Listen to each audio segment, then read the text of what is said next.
Welcome to the Beastland. Here, the only law is of the jungle, the only call of the wild. But all is not balanced in these happy hunting grounds, and when aberrant scars of the planescape's great conflicts tarnish these lands, only the noble unicorn knights can preserve the natural order. Or at least their recent contractors can give it their best shot. The quarry is clear, the trail warm. It's time to assemble our hunting party.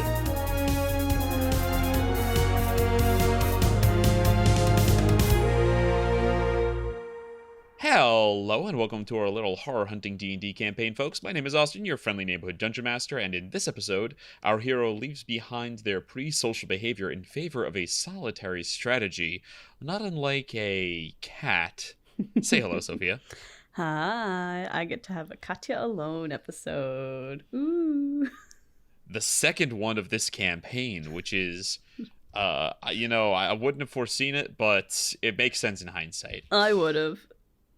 Yeah, well, you're the seer after all. All right, well, it's not as fun to heckle when there's just the two of us, so what announcements do we have? I'll pass it over to you. We'll stick around to the mid-roll for a word from our friends over at Tabletop Hot Takes, along with all of our usual fun stuff that's linked down in the show notes below. I would love if you could roll a d20 and a d4 and tell me what you get on each, so I can see how this episode's going to go for us. All right, I'm rolling my old school early dice. First dice I got from my druid character.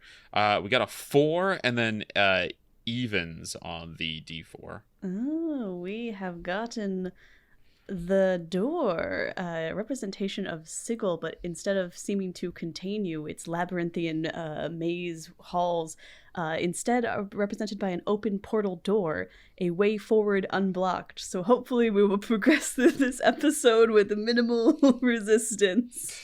A way forward would, I think, is a very interesting portent of things to come. Yeah, I actually rolled double 4s on a d20 and a d4. So, with that curiosity out of the way and announcements, so stick around. You all know the drill. Let's get ready for this mid-season finale, Campaign 3, Season 3, Episode 5 of Rolling with Difficulty, Hunting Party. Oh boy. When last we left our hero, Katya, after the compounded effect of many events, a long time spent with your current adventuring party, the Unicorn Knights, and the recent resurrection and then exaltation, this sort of it was not just that he came back to life, but he received this boon and was now being lauded by this celestial creature, this Kireek that you found here outside the Nama. You struck out on your own, leaving nary a trace for your companions to follow. You headed Arboreaward, as was discussed in the last episode you weren't a part of. You headed Arboreaward until crossing through kind of the boundary of the desert and the mud flats of the wallows there.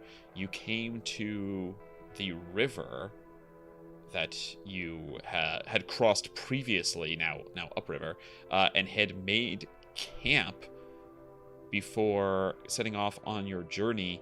In the distance, far away, the very beyond the ever rising / setting sun, or rather in between you and that, you can see the low-hanging mists of the Prowl, your destination.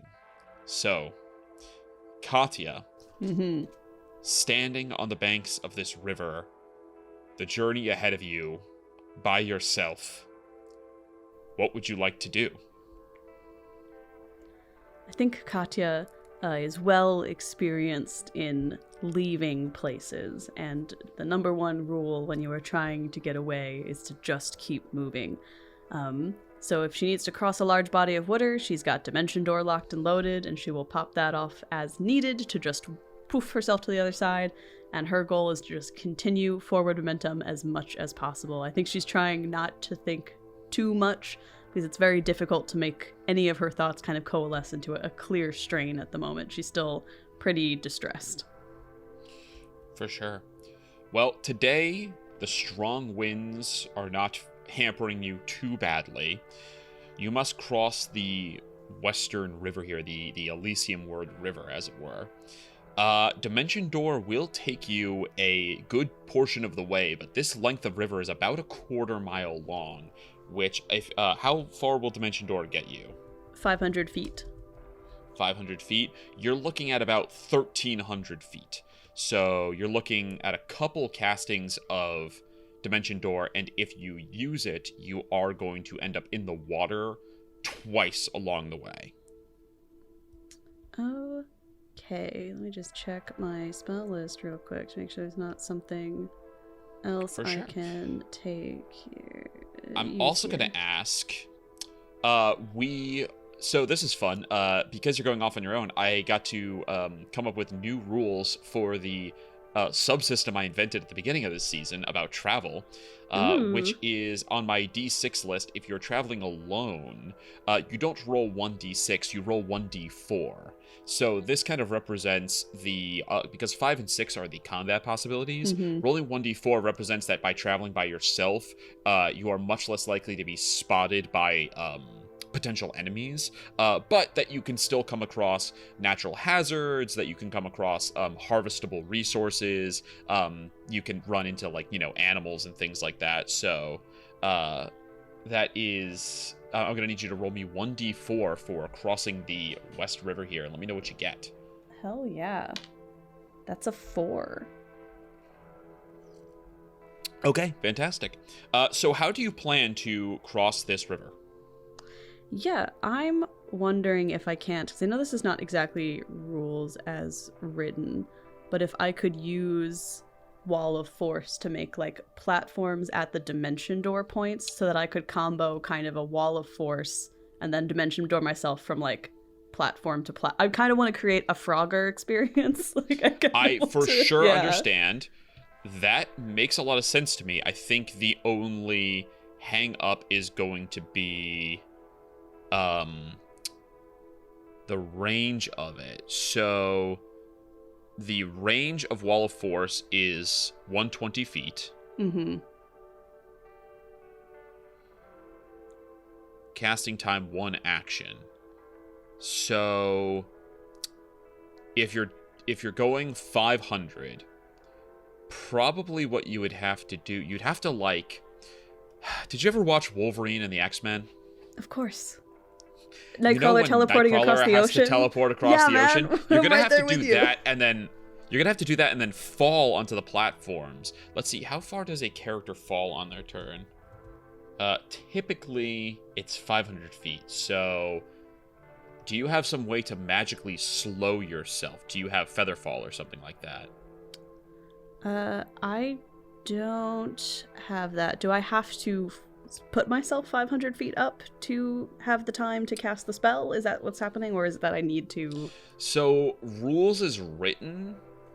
What's up is that you would have to teleport, because that's an action, and then action cast the spell, which you can't do in the same turn, right? So your new turn would have to come around, and you'd have to cast it underneath you. However, I do think this is cool, and we're not in combat. So I'm going to rule that you can do it. You'll need to cast Dimension Door 3 times and Wall of Force twice. Are you capable of doing that with spell slots? I can do Wall of Force twice and Dimension Door 3 times. They're 2 different levels, so we're in. I will. Fantastic. What I'm going to rule is that you don't need to be 500 feet in the air. That's 20d6 of falling damage. That's pretty severe. However, I am going to rule that you're going to have to be 60 feet in the air to give yourself enough time to cast.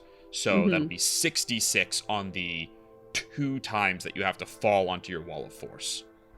Okay, I think I have to eat that because I don't think I have a different way to get across. And Katya, as mentioned, can't swim. She can't. I can't. I don't have a swimsuit. Okay. We made this canonical in the first season as a joke, and now it has bit me in the ass horrendously now, and I refuse to not commit to that bit. So, Katya can't swim. I gotta eat some damage. This is gonna happen. All right. Well, wind whipping your hat, you pull out your spell book, or maybe place your spell book away, buckle everything up, staff in hand.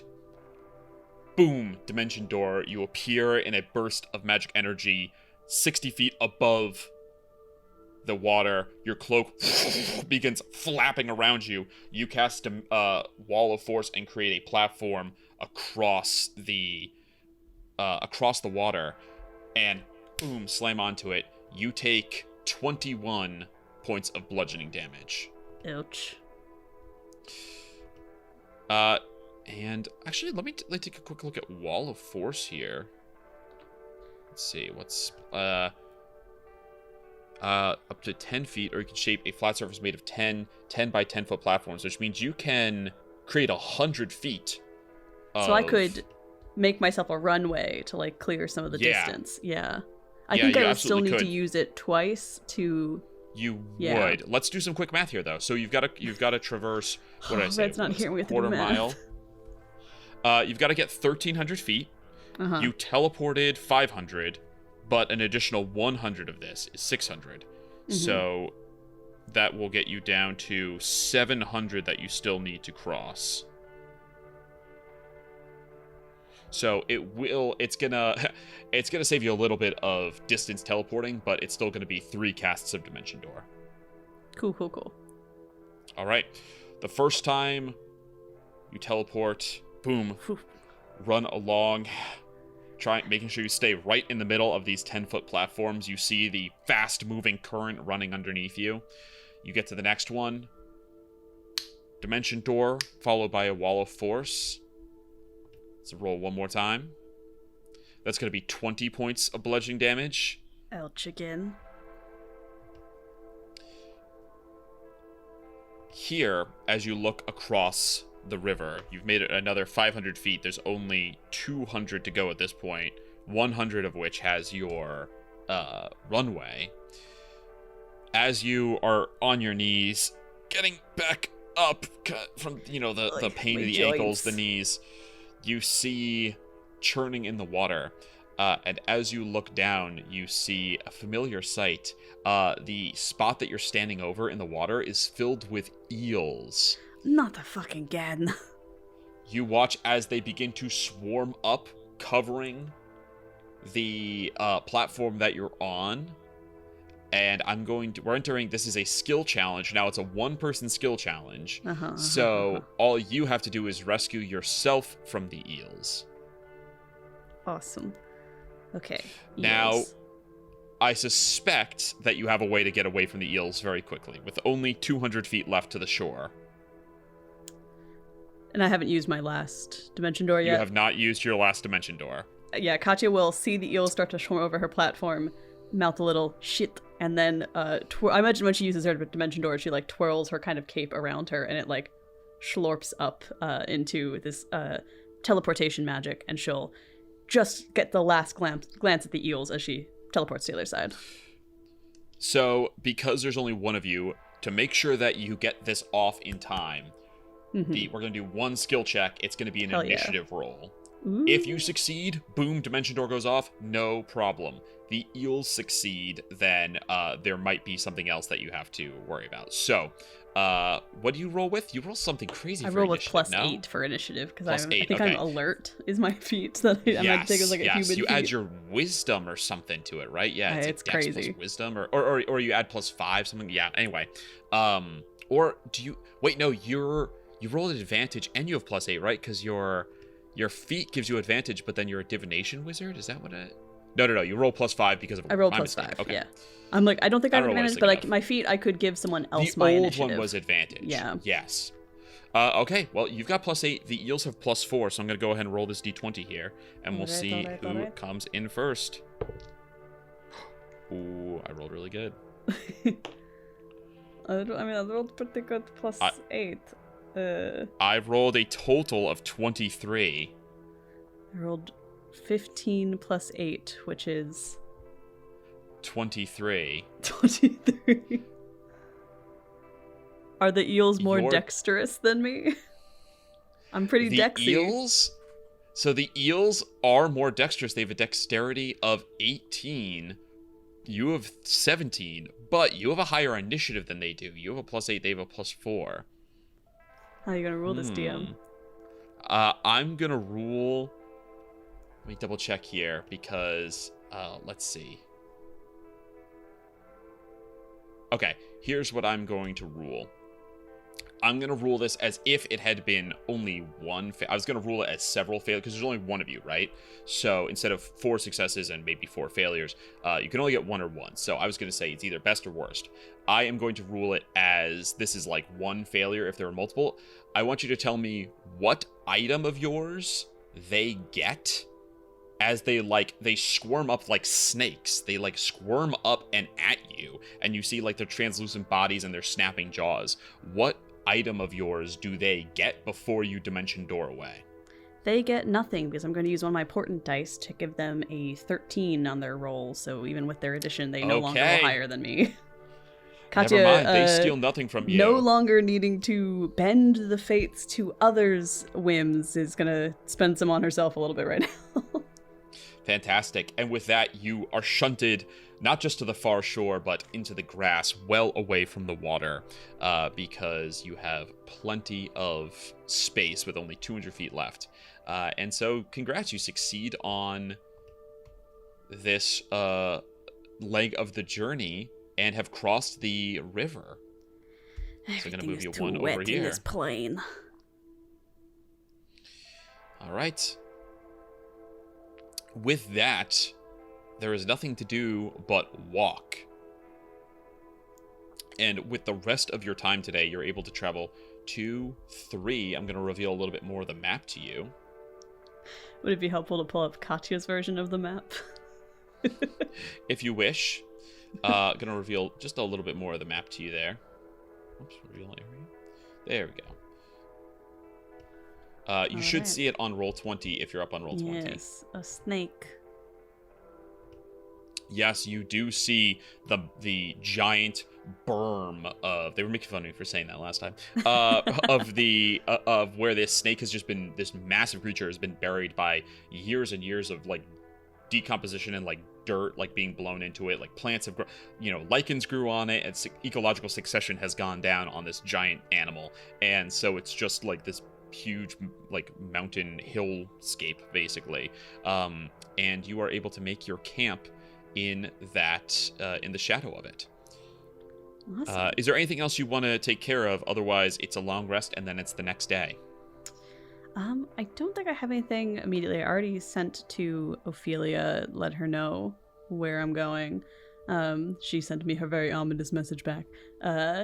And I think Katya will just take all the camping supplies out of the hat of holding, pitch her little tent, and settle in. I'd like to keep a special eye out as I'm making camp for any signs of the living river moving in any way, or the squirrels asked me to keep an eye out and learn something, so if there's anything I can glean from studying the living river at this distance, I guess that would be useful as well. Probably not at this distance, but good for going forward. Potentially, you are going to have to cross it. Yeah. All right. Well, go ahead, take your rests. I know you're going to have new portent dice to roll. The new day comes to you now. You're not going to roll weather because the other party already rolled weather. And good news, Noir rolled a gale. As the new day comes, you start to hear the wind slapping against the tent and then the patter of rain. Now, this is corrupted rain, so being outside in it is potentially going to force saving throws against getting the slime points. Oh, yeah, slime points. Yes, indeed. So, Katya, I want to know what your plan is. Do you plan to travel in this? And if so, are you going to do anything to mitigate? I think I have to travel in it, because I think Katya's wanting to put as much distance between herself and the rest of the hunting party, and also feeling the urgency of Ophelia's summons. Probably doesn't want to waste too much time waiting out the weather. But realistically, I don't think she has too much she can do to ward against this. I mean, I have my usual... she's a traveler of many years, too, and so her clothes are practical and meant to help for, like, weather, but this is, I assume, beyond the scope of Big Hat. So I think that I'm going to have to just make the saves and hope for the best. Yeah. Okay, fair enough.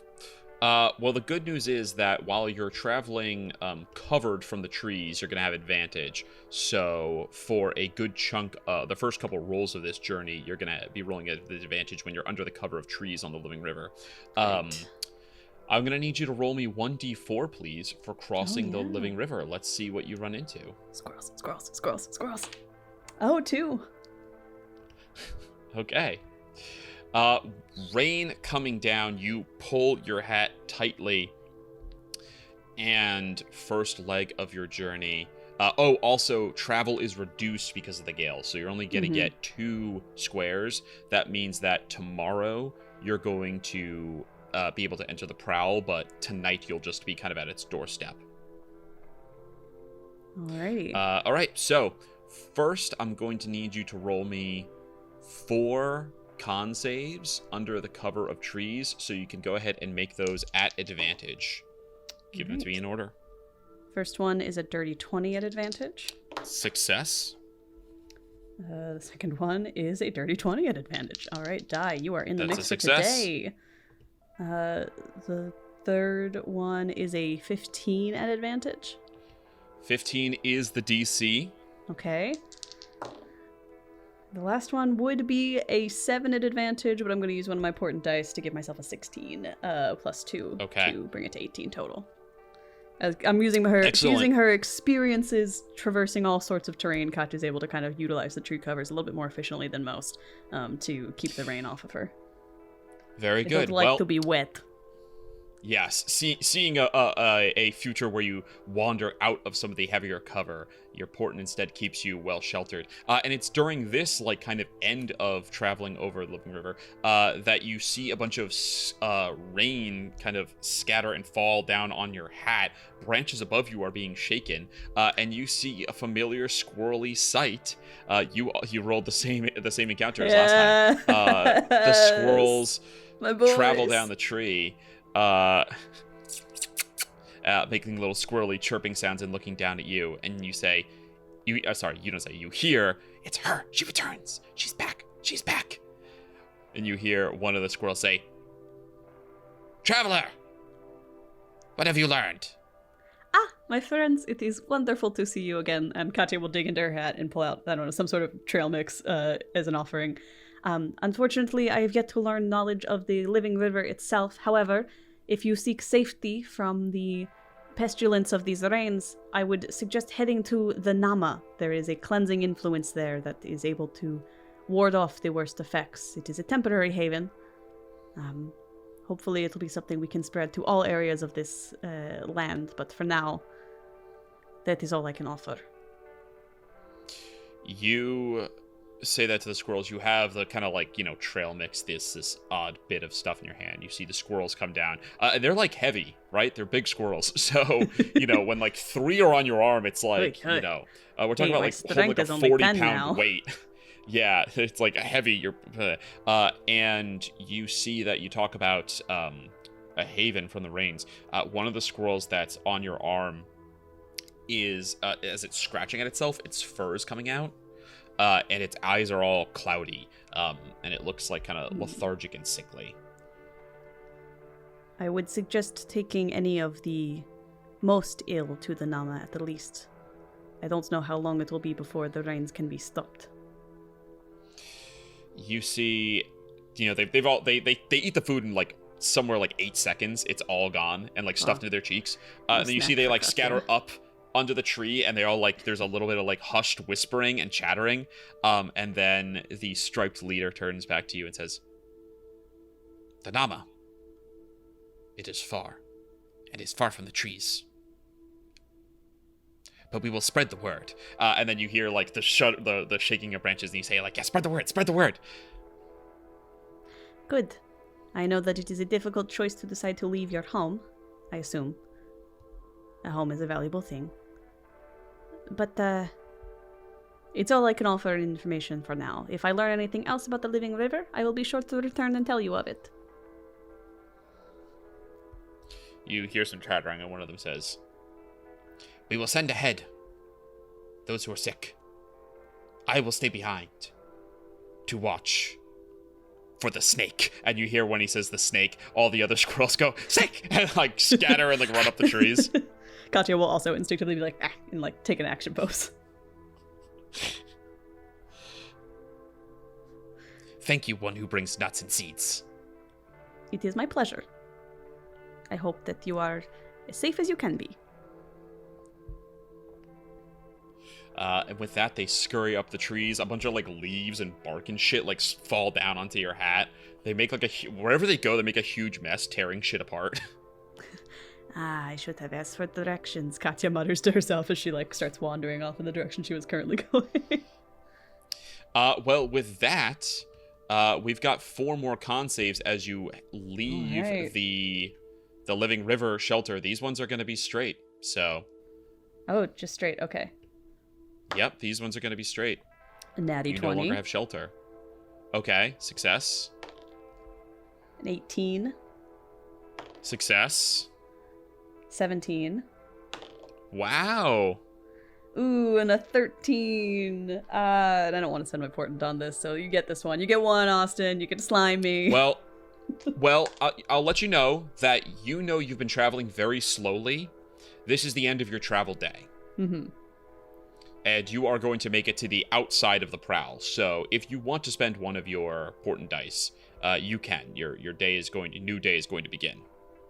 Twist my arm, why don't you? I'll use a portent dice to give myself a 20 on that last roll. I mean, listen, I'd love for you to gain a slime point, but I would be a poor DM if I tricked you into doing it because you, the player, didn't understand what your character knew, which is that the day is over.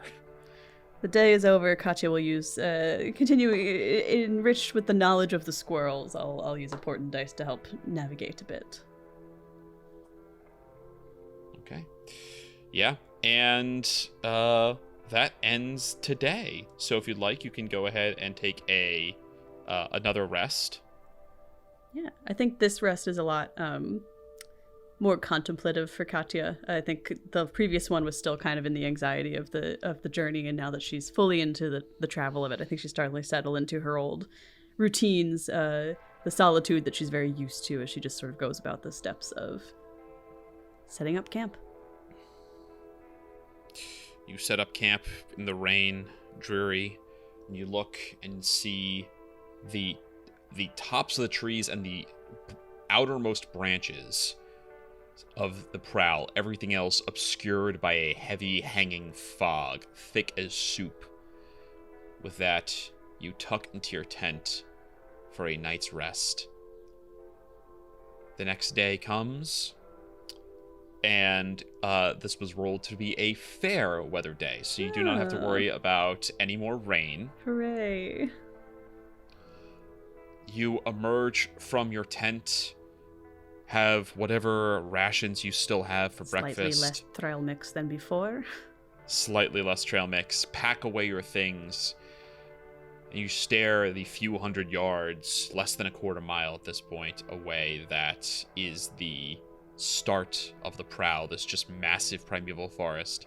And as you do, you look off, one quick glance behind you, and you see in the massive open plains that stand between you and the Blackstone Lodge, you see something shining and gleaming in gold. There is a golden ram that is you motherfucker. Kind of grazing across the grass, that turns and makes eye contact with you from hundreds of feet away. Whether Katya or yourself take that as a good or poor omen is up to you. I think Katya makes no note of it other than, oh, very pretty, because she has no reason to know it. But I, Sophia, remember instantly campaign 1, my woes, and I know that if there's one thing you don't engage with in the Beastlands, it's the golden rams. So we're going to get out of here expeditiously. It's the fabled golden ram. There's literally nothing more dangerous or sinister. It is the greatest predator in this entire realm. Many an adventurer has fallen to its gleaming fur. With that omen in the distance, Katya, what would you like to do?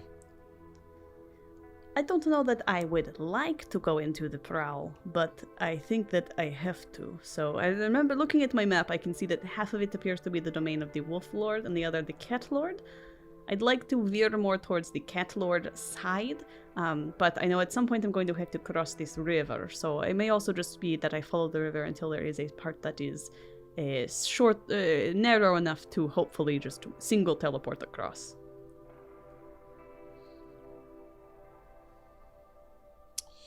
A path that there's narrow enough to single teleport across. The river is too wide at all of its places for a single dimension door. And if you travel the width, it will take you... First, it's going to take you up against the Blackstone Lodge. And second, it's going to be a whole other one. Your fastest way through is straight. You're at the narrowest place right now. So traveling 3 squares a day, if you would like to get to the other side of the Prowl today, you can cut through the forest. Otherwise, it's going to be another day of travel the open plains, then a day to circle around before you can enter the Prowl again. If I have the understanding from the maps I've seen that the river is going to be relatively the same width across, I'll take the most direct route, the fastest one, into the Prowl. Okay. Considering your options, you pull your hat down, put your head down, and enter into the heavy fogged land that is the Prowl. As soon as you step in, all of the kind of light that was behind you, the moon and the setting sun, vanishes, and there is nothing but swirling mist. And the trees that you can see that are within like 15 feet of you. Visibility here is extremely low. You have to keep a careful eye just to make sure you're not walking into branches or tripping on stumps or things like that. Or stepping on rats. It is or stepping on rats. That would be hugely, hugely bad, considering your deal. You don't know what the wrath of the Rat Lord would be. With that, you begin, and crossing through the Prowl is going to be a skill test. Ooh. So we are going to begin the skill challenge, the skill challenge, to see if you can navigate through correctly. Yeah. So, you know how skill challenges work. You have a certain amount of successes you need before 3 failures. You are the only character here. You cannot repeat any used check in the that you've already used. So, you can't survival navigate twice, for example. And you're, of course, welcome to use abilities, spells, any of that kind of stuff in order to either, sometimes they'll give you advantage, or if they're appropriate enough, might just count as a success. So, go ahead and tell me, now that you have entered the fog, and you look behind you, you can't even see where you came from. There's the exit to the forest out into the open plains is hidden by the time you've taken 20 steps. So, how are you going to begin this navigation? Yeah, I think, I'm just checking my spell list real quick. We'll see which level that is at. You got all your spells, you got all your portents. The only thing I need is, it's usually always selected because it's a divination spell, but I think I must have changed it out knowing we were going to battle last time. So Katya's going to reach into the hat of holding and take a bit of bloodhound fur out and sort of sprinkle it in front of her, and she's going to concentrate on the visage of some sort of large cat, some sort of big cat, and she's just looking for the nearest non-specific cat creature to help orient herself towards the domain of the Cat Lord, because she kind of assumes a leopard or something would most likely be in the Cat Lord's domain and not the Wolf Lord's, and so that should help keep her at least oriented, kind of like a compass. Are you casting a spell, or is this a... This is the spell Locate Creature. Okay, you're casting locate creature.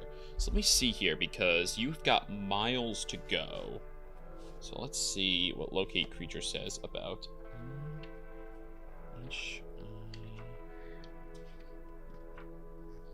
It can locate the nearest creature of a specific kind within 1,000 feet, which is feet. Not miles, but is something. No.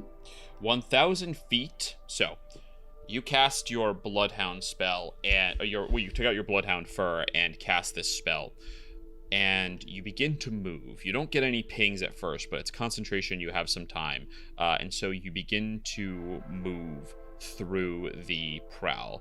And as you do, you're keeping your senses up, alert, trying to catch a glimpse, a whisper of a cat, so that you can orient yourself. And as you do, you're focusing on this spell, and then you feel something underneath your foot give way. There is a bit of mud here on a slope that you didn't recognize because the way the trees are growing and the fog has obscured it, but it's worn away here, and you begin to fall. I need you, this is your first failure. There are no cats to help orient you within 1,000 feet. So I'm going to need you to please make a dexterity saving throw. Sure thing. Alright, that is a 16. A 16 is a failure. Would you like to use any portent, or you want to see what happens? Portent replaces the number on the d20 roll, and then I still have my modifiers to it, or is it that it's a new total? I think in the first episode of the season we rolled, it was the number on the roll. This, yeah. We ordered. Yeah, hold I on. think if I remember from what I edited this morning, we ruled that it was the d20, and then you still add your modifiers to it. But I don't want to. If you wanted it to be rolled the other way, we could absolutely roll the other way. I just want to make sure. No. I want to keep which number to use. Just want to replace the d20.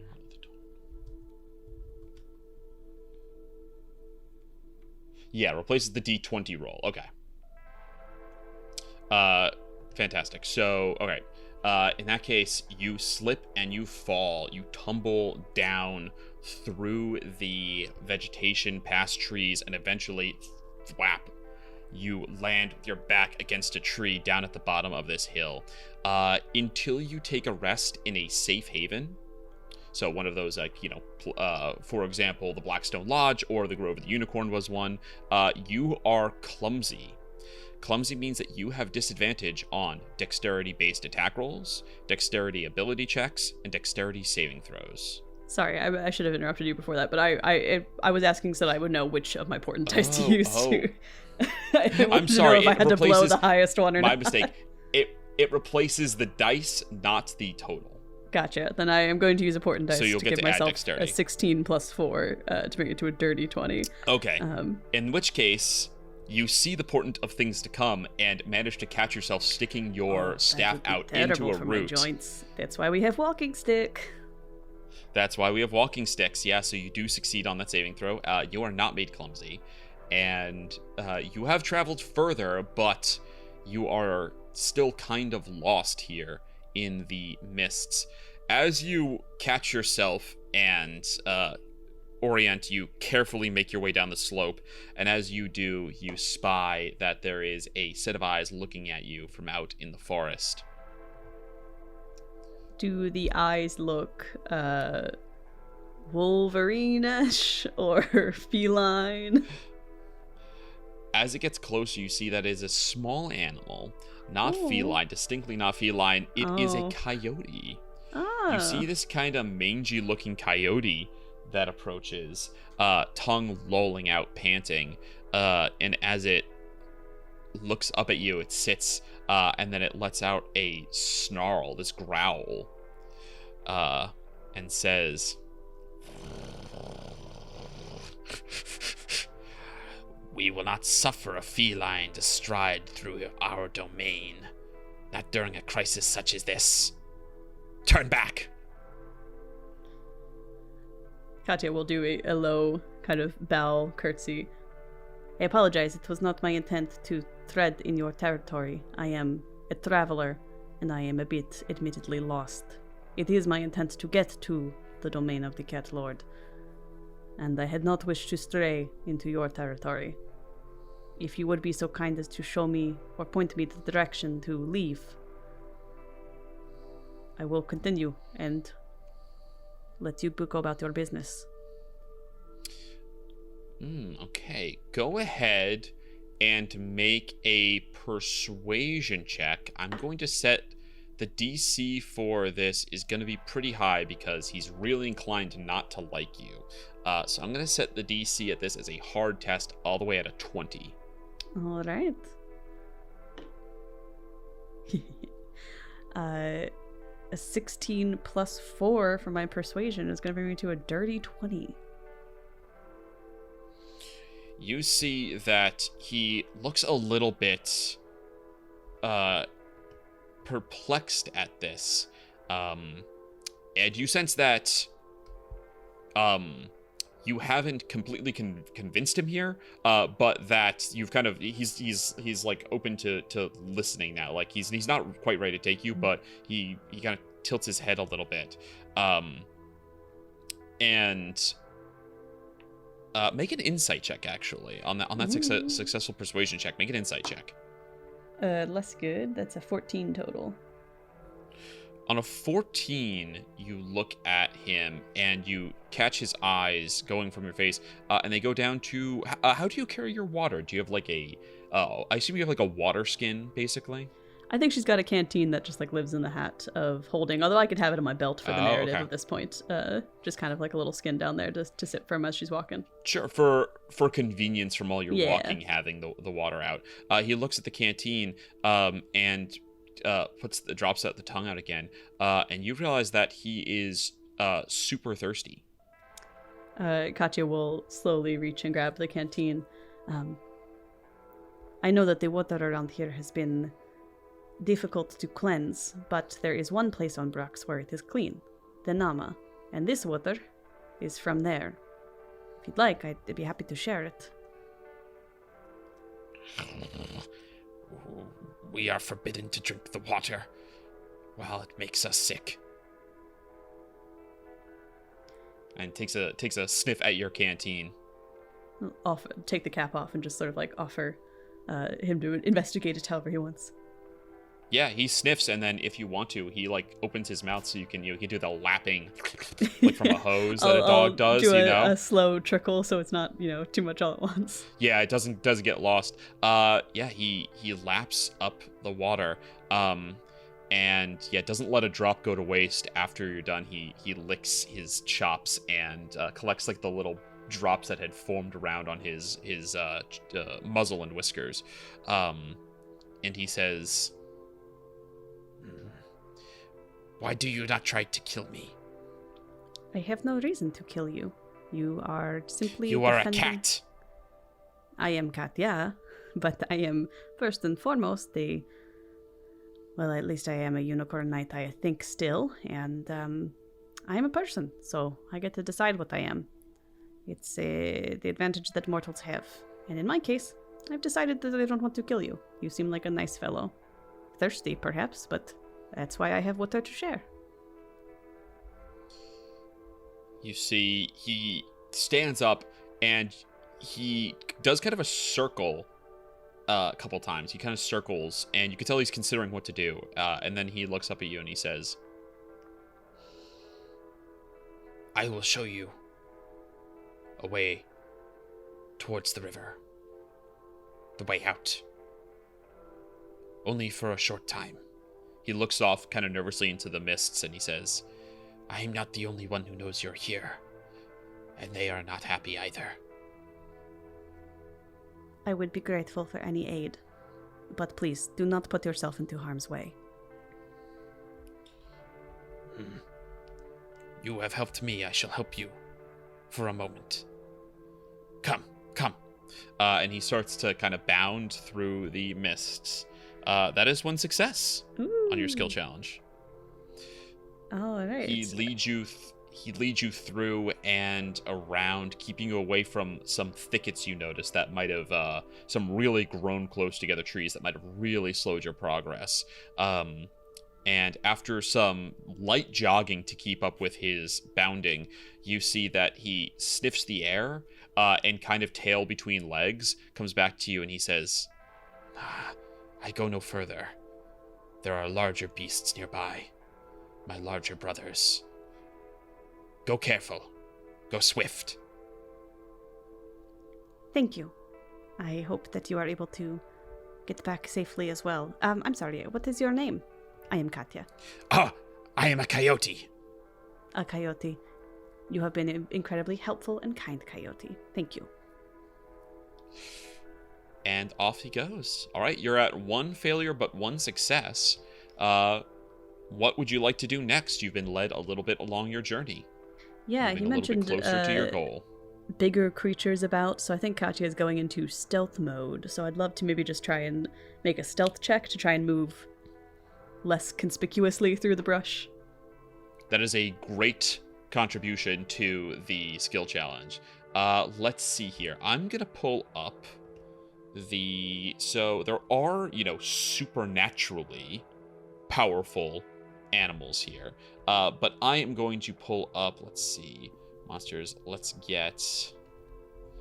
check the passive perception of your typical wolf. All right, passive perception of most of the wolves and other dogs here is only a 15. So go ahead. You need to beat a DC. Let's see. They would perceive you on a 15. So this is a DC 16 stealth check. Gotcha. I have a +8 to stealth. Okay. Only need an 8 on the dice. All right, I got a 12 on the die, so it's going to be a dirty 20. Fantastic. Katya goes so stealthy. Katya goes so slowly. You creep down and begin to, after the kind of you realize you have some time, some daylight. You move much more quickly with the coyote than you normally would have. So now you can kind of take your time to carefully pick through. And yeah, you do hear like rustling in bushes and things like that, and like distant yipping. Whether it is very far away or the mists are supernaturally masking the distance is difficult to say, but you do know that you don't run into any of them.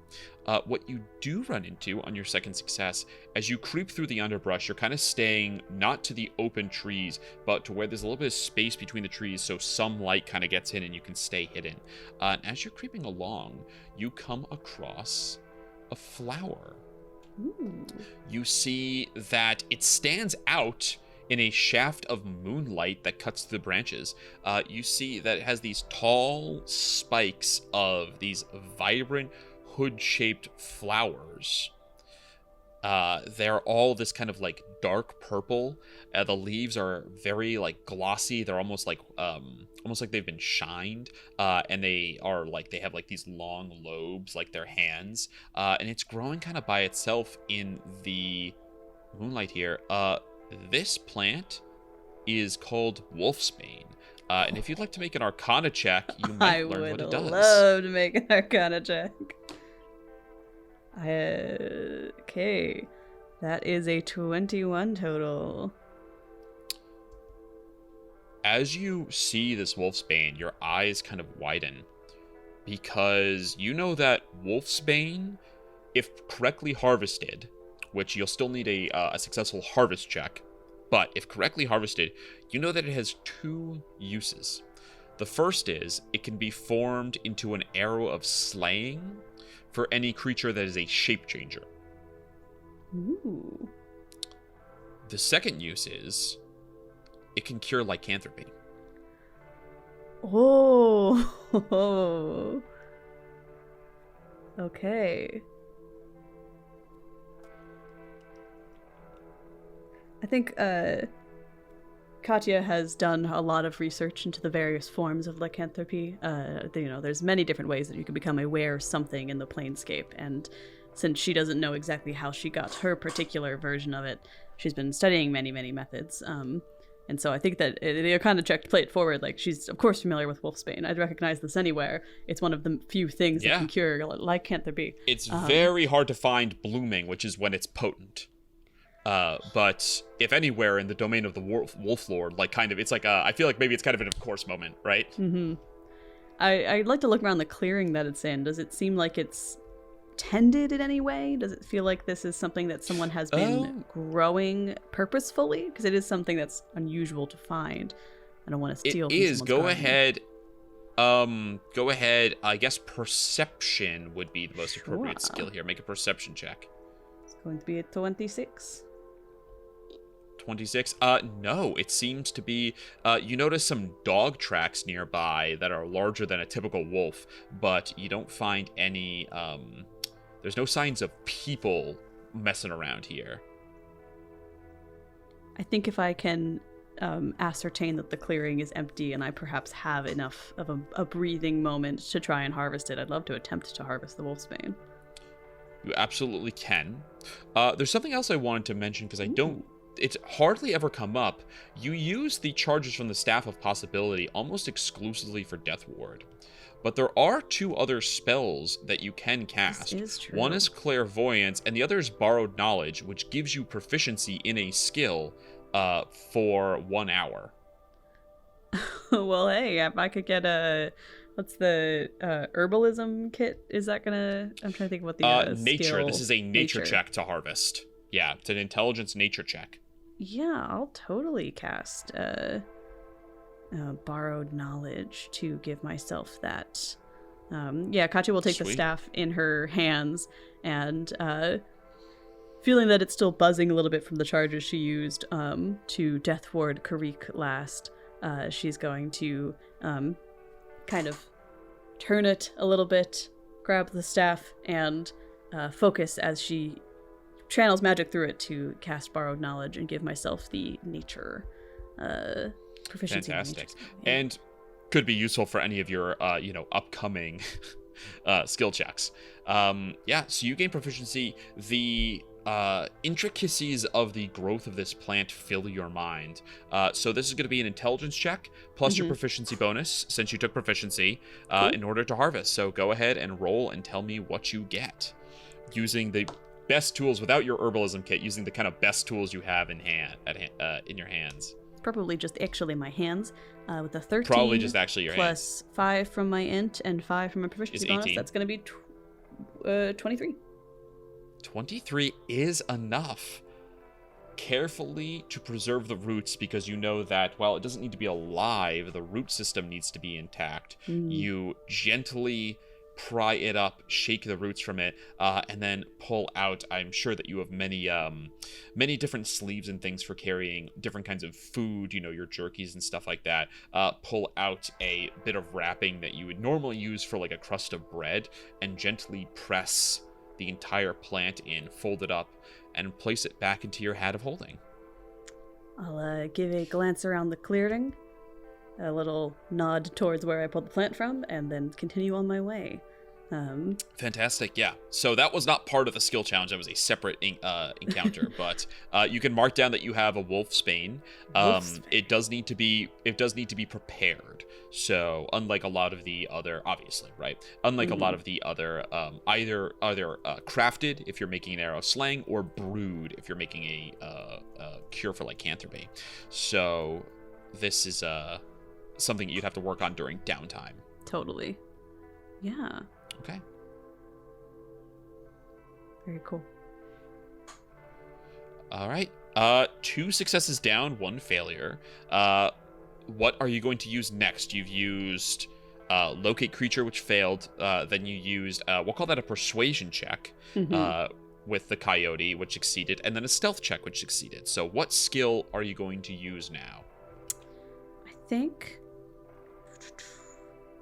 I haven't used perception or investigation yet, and they kind of feel like the obvious ones to go to. So I've got 2 angles here. I'd like to try and basically see my way through the fog better, whether that's just keeping a keener eye out for roots, or to put a twist on it, because I could also use my arcana, is like this in some way, can I assess if this is mystical fog, if this is like a non-natural weather phenomena that like I might be able to better navigate with my magical attunement.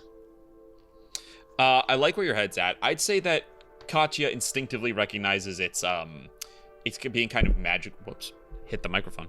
It's the first time I've ever done that. I think Katya intuitively understands that this is being produced, right? It's it's a magical effect, but that your Arcana skill, perhaps there's some creative use for it, but certainly using a perception to try to peer through is reasonable. So if you would like, you can try to just, peer through the fog. Now, it is supernaturally powerful. So I'm going to set this at a DC 23 in order to peer through it. Oh, so fucking close. I got a 12 plus 10 is a 22, but I'm not going to juice 22. that one. I think I got to just eat that. Okay. That is, in that case, that's going to be a failure. Second failure. You start to travel through the fog, trying to just force of will look through it with your perception. And as you do, you are wasting a lot of time here. You're starting to go in circles a little bit. You're not going in a straight line. You still basically have a bearing, right? You're not completely hopelessly lost, but you're definitely not taking the straightest path. Can I get you to make me a Constitution saving throw, please? This is against gaining a level of exhaustion. Yeah, I love those. Okay, that's a dirty 20. Okay, cool. No level of exhaustion. So that is a second failure and a second success. It's desert heat. If the sun's not out, Katya's fine. She's got it covered. I've got the aloe vera for days. You don't even know. We're at 2 and 2. You don't know how many successes you need, but you do know that one more failure will result in a failure of this skill challenge. So, go ahead, and what would you like to do next? Yeah, I'd love to, because I have the map that Katya drew. It's not perfectly accurate, because me a rough layout of the Prowl. I'm wondering if I could maybe use investigation to kind of compare my surroundings to the map and the places I've gone so far and try and better orient myself to stay on a straight path. Okay, yeah. Now, this map, I'm going to say that it's basically possible because you have the map, right? If you didn't have the map, you couldn't do this at all. But it's still a crude map, so it's still difficult. So I'm going to set the investigation DC here at a 21. Cool. I need a 11 or higher. Okay. With a 13 plus 10, that's gonna be 23 total. Okay. That's 3 successes. You bring up the map. You think back, you don't have keen mind, but you are a wizard, you're very smart. And you think back. Up? No, it's like Elysium where there's some shit in this plane. Ugh. I gotta get one of those, globes that you can turn around and, see all the different spheres at some point. You pull up the map. You look at the vague direction of the sun and moonlight, which is a decent way to tell the time, how much time has passed. And with the position they're in, knowing how long time has passed, with you being an intelligent being, this like your high investigation check here. You know how much time has passed, you know where the sun and moon are located based on the time, and you're able to use those to orient yourself using the map to continue going on the fastest route, and you're able to get back on the fastest route there. Fantastic. And with that, that is a 3rd success. Okay, I'll let you know that you need one more success here before you get one more failure. So it all comes down to this roll. Ooh. What would you like to attempt to do? This is an excellent question. Do I contact other plane just to ask for directions? Help! Help! I'm lost. Do you know? Hello, other plane deity. Do you know how to get through the Prowl? I mean, you are a diviner, right? There's got to be. I'm sure there's certain spells that are going to be more or less helpful than others. Yeah, I'm just sort of clicking through my spell list real quick because there's a lot of them and they're all utility based.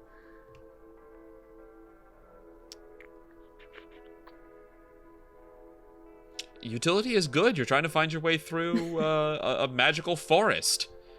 You want utility here. Yeah. Locate creature was utility, but we're too far away. Okay. It was a good thought, but yeah, you were definitively more than 1,000 feet from any cats. I mean, how close might a cat's now, right? You're still, 1,000 feet. We're talking less than a quarter mile. Like, you definitely have more than that to go, even though you are getting close. Okay. 1,000 feet would help you search like a city block, Yeah. And you've definitely got more than a city block of distance to cover during this trek. Let's see. Let me get this. So you used investigation.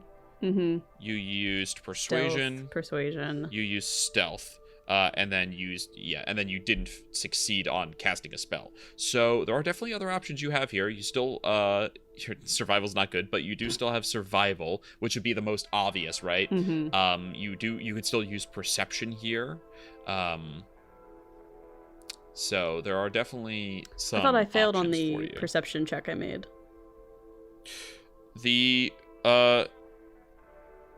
No, you made a perception check it was not part of the skill challenge. It was to see whether anyone had been in the clearing. So that was outside the oh wait, did you fail? Oh wait, yeah, you I think might I have did fail. I think it was because it was by navigate. mistake. I forgot the there were two. mist. Yeah. Yes, it was. You're right. My mistake. Thank you for catching that. I'd forgotten that you failed twice. So yeah, it was I don't know, would having dark vision help me here? No. What? Oh, you're thinking about your My third eye. Your third could also- eye. Let's see. What are the options on third I eye? could give Greater myself comprehension, true see sight. visibility. Do I want true sight? Would that be here? True sight? I don't think you can give yourself true sight. How do you give yourself true sight? I have the spell through seeming, so if I touch a creature who's willing, I can give them true sight. Oh. What does true sight do in 5e? Last time it let, True seeing. I believe it was Triss know that I look like a crazy cat lady, but don't know. That's true. Don't know that it would help me navigate. True sight. All right. Darkness, that's not gonna matter. Invisibility. Visual illusions appear translucent. Transformations discern the true form of any creature or object that has been transformed by magic. Ethereal plane. Yeah. It's not an illusion. It's actual mist, so it wouldn't let you see through. Yeah. It's a good idea. Yeah. I mean, it's magically Yeah. conjured, but it's really there. No, I got you. Okay. It's a good thought, though. I think what I'm gonna do. Katya will be like, okay, well, I'm well and truly quite lost at this point. I know that I have further to go, but I can't figure out exactly how to make it happen. So I'm going to pull some incense out of my hat, about 25 gold points worth, pop it, find a nook in some tree roots, pop the incense down, start meditating, and I'm going to cast divination. I'd love to be in contact with a god or god's servants to ask about where I should go next. Okay. You go ahead and cast your divination. You burn the incense, which mixes in with the fog. Your eyes kind of go fuzzy. And then you find yourself sitting in the exact same spot. Oh, fuck off. That you thought. Mistra. But you hear a voice from over your shoulder. Eh? And as you turn to look, nothing's there, but you hear the voice that you've come to know whenever you've defined in the past. What is the specific question? You ask one question about a specific goal, event, or activity. What is your question? How do I escape this mist?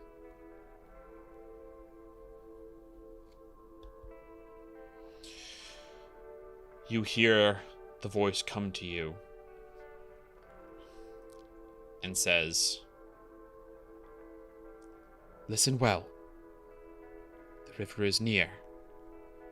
Follow the slope down, and you will come to it. Cross it, and you will be safe." And as that finishes, you look and you do see that there is like a slight downgrade to the forest floor. And if you follow, if the divination was correct, following that should take you to your destination. Well, shit, I probably should have just looked to the left instead of burning all that incense. Katya will pick herself up and butt scoot down the slope, I guess. I don't know how steep it is. It's very, very light. Otherwise, you might have noticed it before, but it's a very slight downgrade. I shouldn't have wasted it. It's such a fun. It's like God, I promise, if you make this work out for me, I'll do something really good. And then like it works out, and they go, "Oh, never mind, God, I got it. No, thanks, I'm good." If only I had used my eyes, which are so good at seeing in the dark. Well, with that, you start to follow the slope downhill. That is the 4th success, which means right on the razor's edge there. Oh. But well done. You begin to follow down. It's what 2 years of wandering around the planescape will get you. Really, it's like, I guess, 1 year, 1.5 maybe, depending on when Katya get it. Traveling is difficult to comprehend. You travel down the slope, very faint slope, and then you begin to hear way in the distance, very lightly, it sounds like running water. As you do, something else simultaneously happens, which is that you feel the hairs on the back of your neck stand up. You've experienced this feeling once before when you were chasing the Ape Lord Yasuni, and you came into the presence of the champion of the Ape Lord, Tia. When you were in the same room as him, you felt this 6th sense prickling sensation. And as you kind of feel that, you look around and you see that there is kind of sitting atop a rock covered in moss on the other side of some trees. There is a man sitting there. This kind of like big burly dude, unshaven, like really scraggly beard, or not scraggly, like unkempt but thick beard. He's got red shaggy hair. He's wearing what look like a bunch of furs and leathers. And he's kind of sitting with his hands folded, his knees up, his arms rested across them. And you know that you're looking at another champion of a beast lord who's watching you. I'll hold a hand up and wave slowly in greeting. You hear he calls out and says, "Aye, welcome to the Prowl. And who might you be?" I am Katya. I am attempting to go to the domain of the Cat Lord. I think I took a wrong turn into the wolf territory, but still. Looking to go to the domain of the Cat Lord, yeah. I'd figured that much. Took a wrong turn. That's obvious too. Tell me, Katya. I got a bit of a problem here. Which is that you're not supposed to be here. In fact, your presence is so upsetting to my lord that I've been sent to kill you. Now, I was kind of hoping that you might be able to give me a reason that I shouldn't. But I got lost. That's not a very good one. Well, now that I know you want a reason not to kill me, can I offer that I hold the knowledge to cleanse all the different waters of this layer from the pestilence that has overtaken them? Would that be helpful? I could share this knowledge with you, of course, in exchange for safe passage. Make persuasion check. Alright, let's see. 16 plus 4 or 4, 30, 20. Fuck! You should have said that when you first came in. He gets down off the rock and he gives a little whistle, and you see 3 these they look like wolves, but they're smaller, stockier, and they have these really wide, like pit bull kind of mouths, come running out of the forest and come up and start kind of like running around him like excited hunting dogs. And he comes over and walks up to you. He's, you know, kind of, he's, you know, you're not very tall, so he's kind of towering above you here. You can tell by the smell, dude's been out in the forest for a long time. Yeah, I could tell that from the sight, Austin. Voice of God. He looks at you, he says, So, what's the secret here? What's making all the water run foul, and how's it get fixed? There is an ebolith in the Sigius well, or perhaps multiple eboliths. They are spreading their pestilence farther than they usually are able to due to the influence of their recent Mind Flayer invasion. We all remember it, yada yada yada.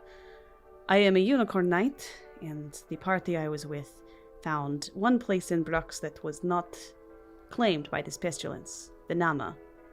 If you have any particularly sick wolves or wolf kind, I would suggest taking them there, as it is sort of a sanctuary. Currently, they're in the process of taking these sort of bivalve creatures from what is it called? They're the pools, the sessile pools. The sessile pools. Yes, from the sessile pools. And if they place them at the heads of the various bodies of water, it will cleanse them as well, after they've been affected by a certain psionic ability. Admittedly, it means you and I probably can't cleanse them alone, but if you would like to aid, there is a group of unicorn knights currently at the sessile pools attempting to gather the necessary materials. He goes, well, fuck. Seems you got everything all buckled up then. So here's my question. If you're on a quest to cleanse the lands, and you said that you've got allies there, what are you doing here? You say you want to get to the Cat Lord. There's faster ways around that. So why are you walking through our domain? If you're really here to fix things, but you don't have anything to fix it with, what are you really doing here? You're not a spy, are you? No, despite what you and also the squirrels have asked me on my journey here, I am not a spy. I am simply bad at directions, apparently, or at choosing safe routes. I came this way directly from the Nama. This was the most direct route before I got a bit lost in the mists. I have personal business I need to sort out. It seems that everyone, and she'll kind of like glance out from under the brim of her hat at this wolf champion, knows something about me that I do not. And as a diviner, I think that it was important that I find that information out.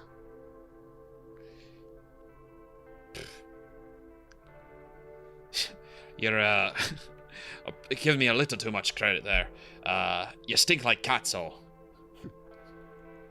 Doesn't take a great amount of insight to get that.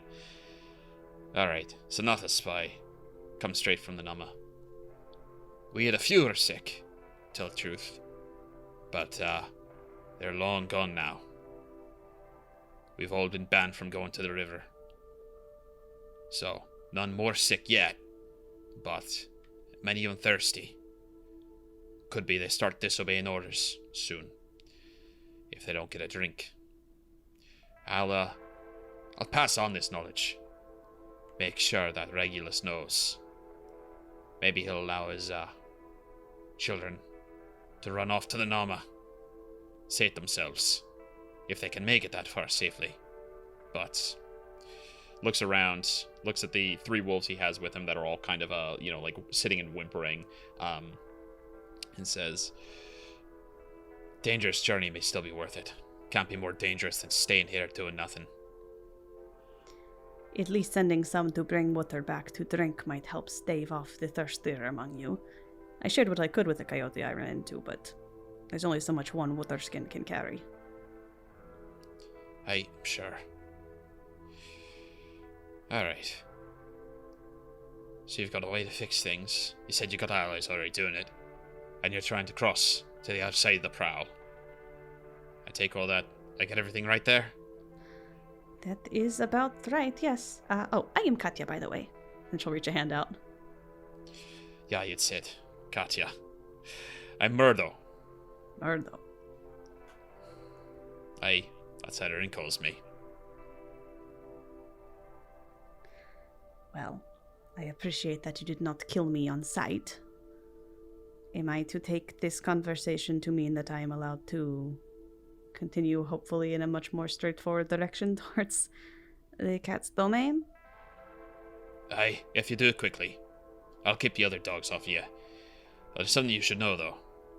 All of us, we're not just not allowed to drink the water or banned from going within a certain distance of it. Things are, dangerous in there. Take care. crossing the river. A warning well heeded. Thank you. Aye. Well, I go to my lord to share the news. And perhaps save some dogs too. If all of this works out, where will you be next? For the immediate future, I will be probably in the domain of the Cat Lord. I have other wizards, and she'll sort of gesture to the giant hat and the the magic staff of it all, to confer with about the state of the Beastlands. And beyond that, if you find that group of unicorn knights, I will likely be back with them, if all goes well. Alright, well, I have to say I wasn't expecting a cat into our presence today. Nor was I expecting that cat to be so useful. But I'm glad that we crossed paths here, Katya. I may be a cat, but for all that I've known, I have only been Katya. I'm glad I could be of assistance. I hope that you and your wolves are well. Alright, follow just down this way. You already had the right heading. And he points basically the direction you were going. You should be upon it in no time. Take care, Katya. And you, Murdo. And she'll kind of give a nod of the wizard's hat. Tip of the wizard's hat to you.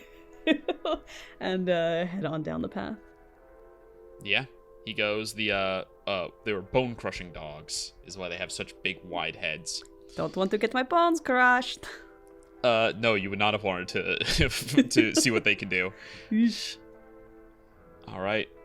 With that, you make your way down before you come to the roaring river. Much like the last one, you see a river, except this time shrouded in fog. You can't even see the opposite bank. All you know is that it is far. The fog here is not quite as thick. Without the trees to obscure things, with the kind of moving air that comes off the river, you have a little bit more visibility, but you still can't see the far bank. You're just going to have to hope. So, Katya, standing here at the edge of the river, the bushes and trees at your back, the very slight slope of the shore before there's, all these reeds and fallen tree sticking out into the water ahead of you. What is your plan for crossing? So this is further than the previous river. You don't know. It's definitely not dimension doorable. Just judging by the map, it's too wide across. That being said, you don't know if it's further by a lot, by a little. The mist is just too obscuring. Okay.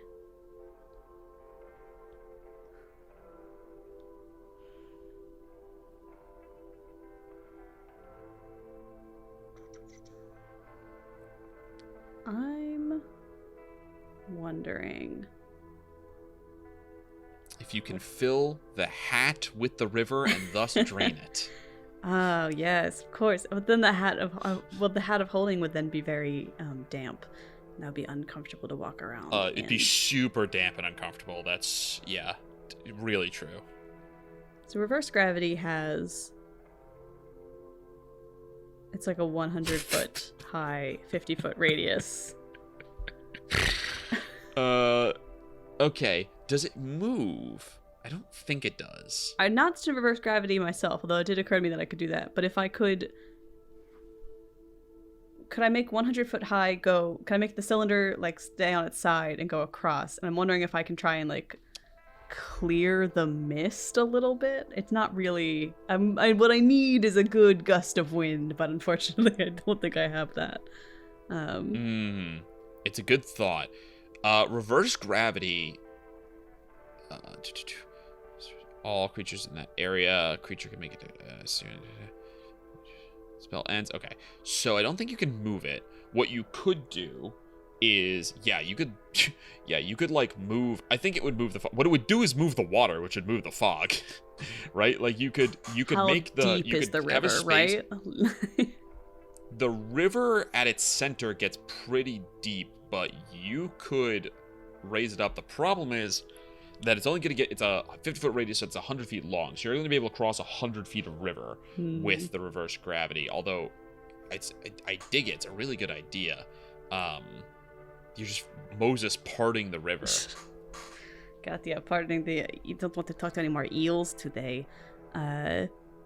Okay, because my instinct is to kind of just go back to the Dimension Door Wall of Force plan. I would have to upcast one or both of those spells, depending on how far across it goes.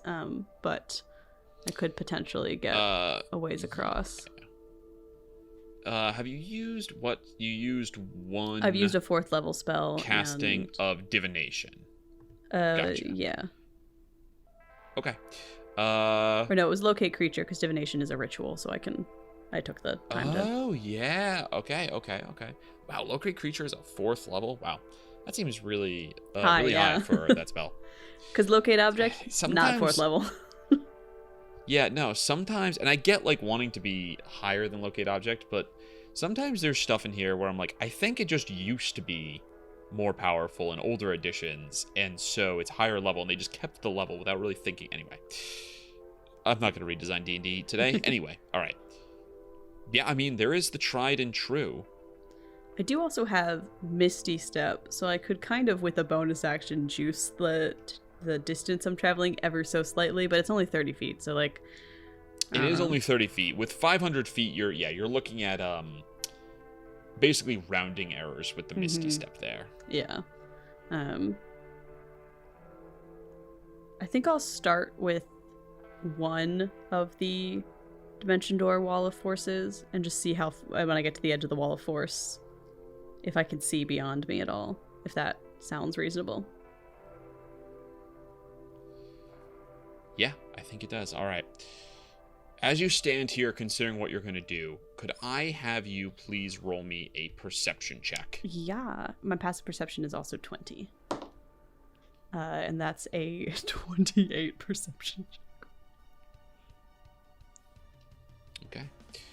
You are here, you're considering what you want to do, how you want to proceed. When you see a shape in the water, a shadow moving, you see just a little bit of break in the water, and then the shadow approaches you incredibly quickly. Ah, shit. We are going to roll initiative and then go to break. Ooh. So go ahead, give me your initiative roll. Yeah, initiative. Neither of you guys are hidden, so there's no advantage or disadvantage or anything here. It's a 30-20. Okay, this guy does not have nearly as good a bonus, so let's see if he can roll well enough. Here we go on initiative. Nope, that's only going to be a 12. Get fucked, guy. Standing on the bank, you look out, you see the shape in the water, the shadow moving quickly. As it comes to the surface, you see it looks like a wolf. It's got that long lupine, snout, sharp teeth, the ears, but it's completely hairless. It's slick and even like slimy, like it's covered in like slug slime. And it's got legs with claws, but they are like flat and finned now. As it comes out of the water to breach, we're gonna go to break, and we'll pick up with you having the initiative. Oh boy. Rolling with difficulty. This episode of Rolling with Difficulty is brought to you by our friends at Tabletop Hot Takes, a podcast discussing TTRPGs and all the myriad topics within. Every other Monday, Professors Funky and Aria unpack TTRPG topics like gender, genre, and the good lessons we can take from bad games. With their 30 years of games experience, they dive into heavily informed discussions, and some more personal, too. Want in on TTRPG takes? Tune in to Tabletop Hot Takes on your favorite podcast platform, or on the Tabletop Hot Takes Patreon. You can also find more from Professor Funky on itch for supplemental adventures and world building for games like Apocalypse Keys, Starfinder, and Mutant Year Zero. So what are you waiting for? Grab your bev of choice and settle in for some Tabletop Hot Takes. Rolling with difficulty. And welcome back. When last we left our heroes, having successfully, sorry, hiccups from having my little peanut M&M snack. When last we left our hero, I want peanut M&Ms. having successfully made your way through the domain of the Wolf Lord and avoiding any, most of the bad outcomes that could have happened, you have made it to the edge of the river that flows through the Prowl. And why don't I go ahead and show you? Yeah, why don't you show me the battle map? Where you're Come standing. Now, who knows how much of this is going to matter, but I'll show you the battle map. If you go ahead and place yourself on the ground over here, you can kind of see where just past the stones here is a clearing. Fantastic. Yes, you have a huge amount. You can see the red light of the rising/setting sun in the distance kind of bleeding through, the churning of the water. And then there is this creature, the slime wolf. Ugh. Which I will go ahead and bring up his nameplate here, although he's the only bad guy, so I'm going to have to worry about that. Fantastic. All right. Well, initiative has been rolled. Katya, you rolled a dirty 20, if I recall, right? Oh, yeah. Or maybe been higher? A very and, good well, initiative. The Wolf only came in at a 12. He's okay at it, but not nearly as good as you. So, with the Wolf here, let me double check his movement speed here. Okay. Swim of 40. So, yeah, I think 4 squares away is a proper starting distance with his dash speed, how much water he can cover. Hold on, someone's in the chat. Why is someone in the chat? Get out of there. Get out of there. Get up on out of here.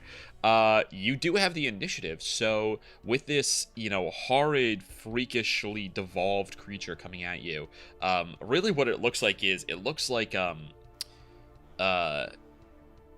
the ancestors of whales, the transition between when they were little deer I love those creatures. Guys.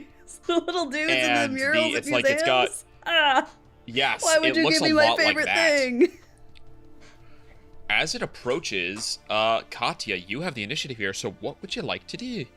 Okay, well, I don't think this one is going to be as friendly as all the others. Katya will reach into the hat of holding. She's going to pull out a lodestone and some iron filings that start to kind of float around the stone as she casts it out forward. And I'm going to reverse gravity. I think if I center it right here, I can get this slime wolf. Yep. Yeah, you're going to get that fucker. All right. You immediately go for the big guns, iron shavings in the air, and let's go ahead and roll his dexterity save, DC right? 18 dex save to avoid falling upward. That is a natural 15 plus... I hit the mic twice. That's twice in one session. That's a natural 15 plus 3 for a total of 18. He's going to save. Actually, it's a 4. For a 4 plus 3 is a 17. He is going to use 1 legendary resistance to hold on. Now, how he holds on... Can he hold on... What, is there something in the rules that says, actually, though, if they can't hold on, they're just fucked? Let me double check here. It can make a dexterity saving throw to grab a fixed object it can reach, thus avoiding falling upward. No, you know what? I'm going to go ahead and say he can't reach anything, so go ahead and keep your portent die. He can't, even with a 50. You watch as he deftly twists his body. Excellent dexterous maneuverability. But he's got no hands, and he's in a river, so he's got nothing to grab. So, yeah, he and the water just go 100 feet up into the air. You watch as the current hits the spot where the radius starts, and then the water flows directly upward, goes across, and then splashes back down. There's this arch of water now, mist flowing into the air from the just upset of the natural order that you've done here. Yeah, okay. Get fucked, Slime Wolf. What else are you gonna do with your turn? Can I... Okay, yeah, sure. What else? See? Okay. Anymore now that the water is levitating? No, 50 feet. No, Yeah. you can see a little bit further out, but you still can't quite see the other side. It's, if it's even close to the size of the last river you crossed, adding an extra 100 feet of visibility isn't going to quite get you there. Yeah. Okay, slime will... 100 feet in the air. Fucking hell. I'm torn between wanting to leave it up there and wanting to go literally anywhere else. Hey, I mean, you know, it's dramatic combat, It is a but, you know, dramatic combat. play as Katya would. If she wants to get out of there, why would she stay, you know? Yeah, Katya's big move is always running away. So I'm wondering if I can't just... I think I am going to spend a turn. I'm going to stay where I am for now, but Katya is preparing to drop concentration on this guy and start her initial fleeing plan for now. I'll move 5, 10, 15, 20, 25, 30, 35. It's kind of a little bit away. Yeah, you walk along the course of the river there. Okay. His turn. Okay, so he's got a bite. He's got claws.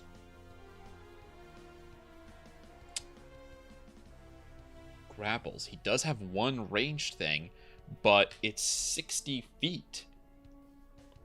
And he's 100 feet in the air. Yays. He's going to just kind of,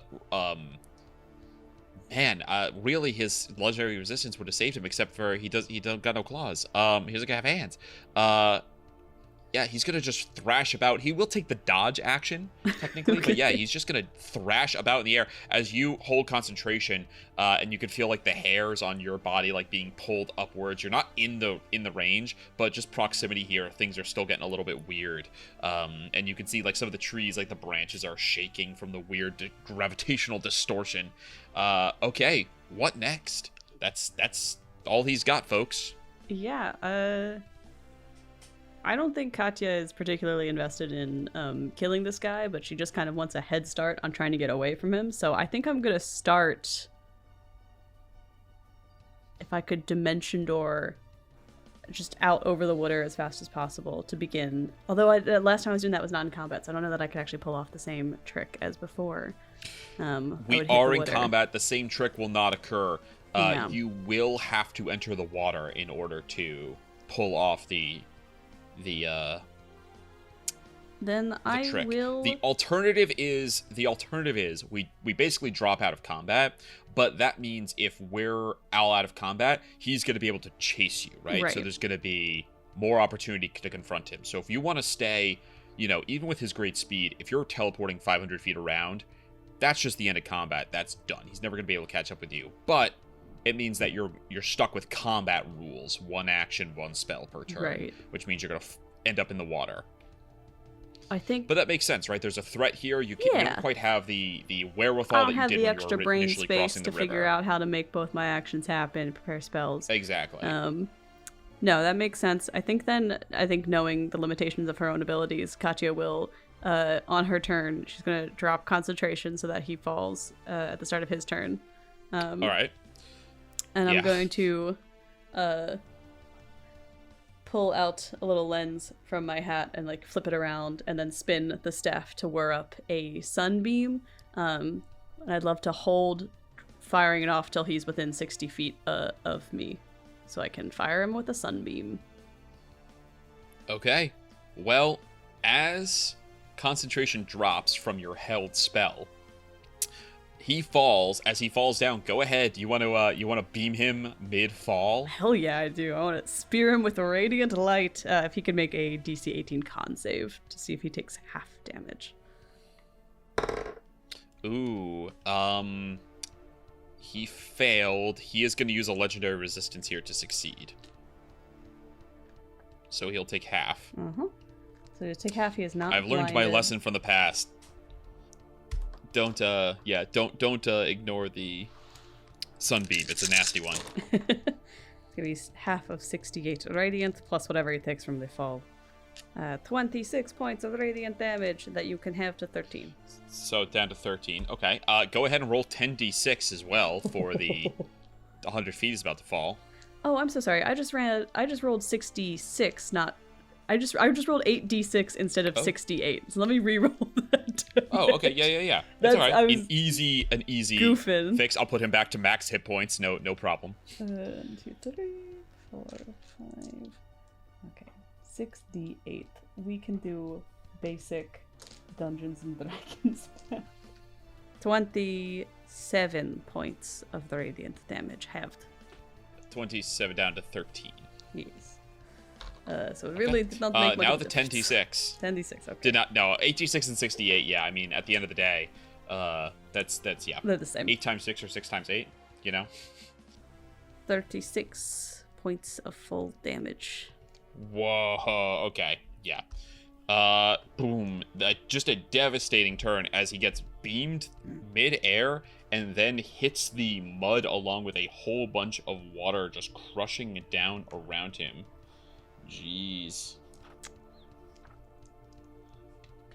That was a hell of a turn, which actually it isn't even your turn because I held it so that he would fall. That was the held turn. So it's his turn now. Okay, so he falls, he lands. All right, he's still got his speed. He's going to go. Let me double check his abilities here. He wants to pull you in, so he's going to go 5, 10, 15, 20, 25 feet. Leaves him with 15 extra. And he's going to make 2 attacks. First, he's going to claw you. Cool. This is... that's only a 14 to hit you. 14 is exactly my AC. And I held an action, so I don't believe I can react. I would correct, yeah. love to portent that down to a 4 on whatever his die was. It was a 7. So down to a 4 will make it miss.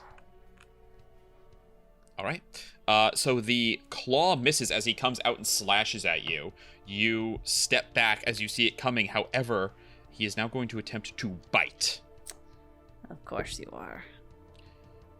That is going to be a 19 to hit. I only have one more portent. I feel like he's gonna... I think I gotta let him... And this is an attempt to grab me. He's going to deal damage. His bite also does grapple. Okay. So you will be grappled. I'm going to spend my last portent to give him a 3 on the roll. Okay, yeah. A 3 will make it a total of 10, so he will miss. Sidestep. Sidestep, another one, backwards, in the mud. He's thrashing on the bank now. He's still got enough wolf form that he can, kind of like move about and attack you while he's here. Bonus actions. Let me double check here. Double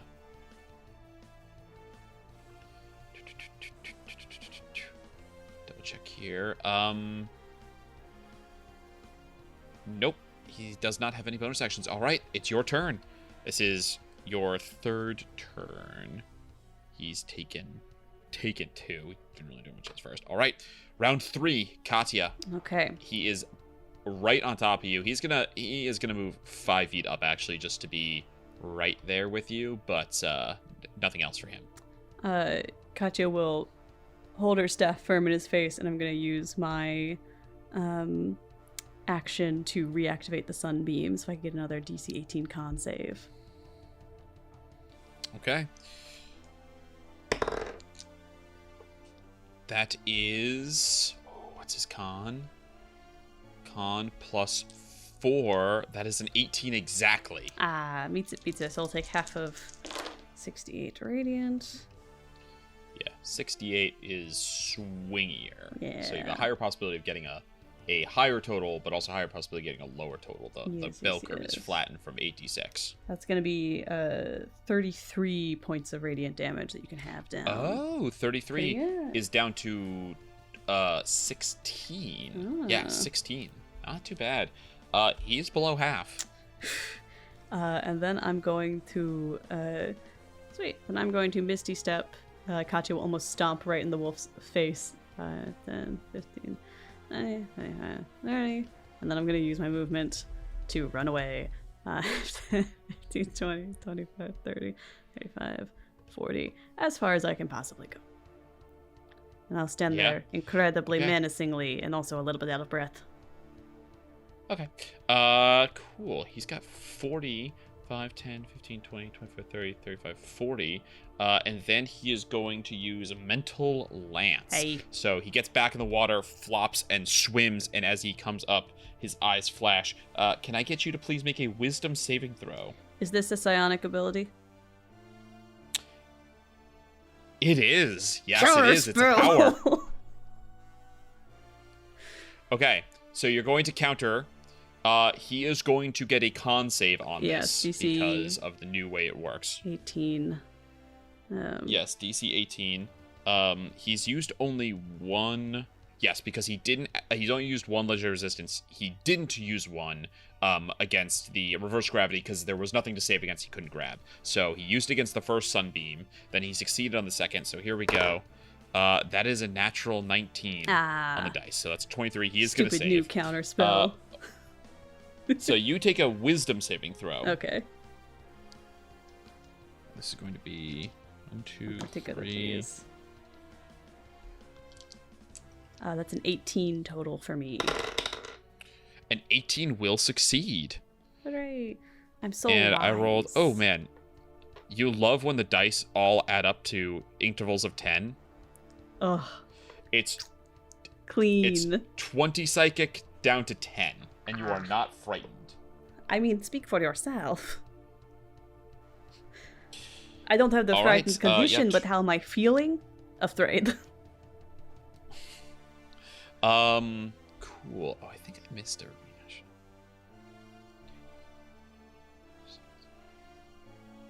No, he did the right thing there. Yeah. Yep. No, none of his reactions were triggered. All right, that's the end of his turn. Go ahead. What would you like to do? This is round 4. Will it be the final? Yeah, I think Katya's like, if it ain't broke, don't fix it. She's gonna whip the staff around as she kind of comes to a stop here from that last psychic attack. She spins it again. The sunbeam warms up. If I get another DC 18 con save. Yes, indeed. Here we go. 19. He is rolling fire on these con saves. Stupid con saves. But I rolled pretty good on these dice too. Okay. 26, so 13 radiant damage with it half. 13. And then I'm going. He's starting to look fried. Katya was going to I'm gonna Misty Step again. Because I think my strat right now, to put you in the mind of Katya, is that if I just keep running from side to side and hitting him with sunbeams, eventually he'll either get tired of this. I'm kind of going for the prey idea of make yourself the biggest problem, so that you're just too much effort to pick off. You're not the weakest antelope in the herd, you know. Hoping that he'll get bored of me and go somewhere else. So I'm gonna Misty Step with my bonus action. 5, 10, 15, 20, 25, 30. And then I'm gonna run my full movement. 10, 15, 20, 25, 30, 35, 40. Yeah, just kiting him over and over again. All right. And I will stand we're gonna there see. less menacingly than usual.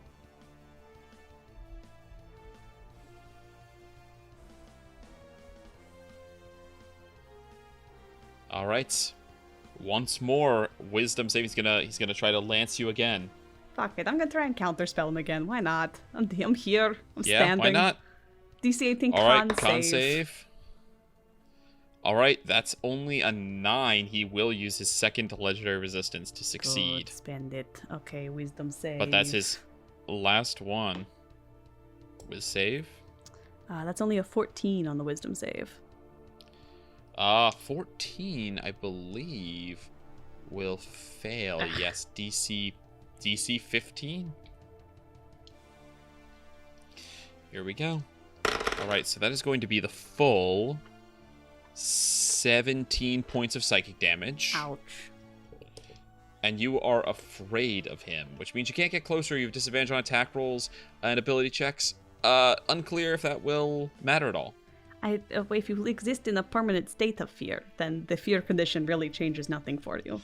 The fear condition really changes. If you had no intention of ever approaching him, I will need concentration check yes. for. I think we've actually missed 2, but they're both DC 10. Great. Well, the first one is...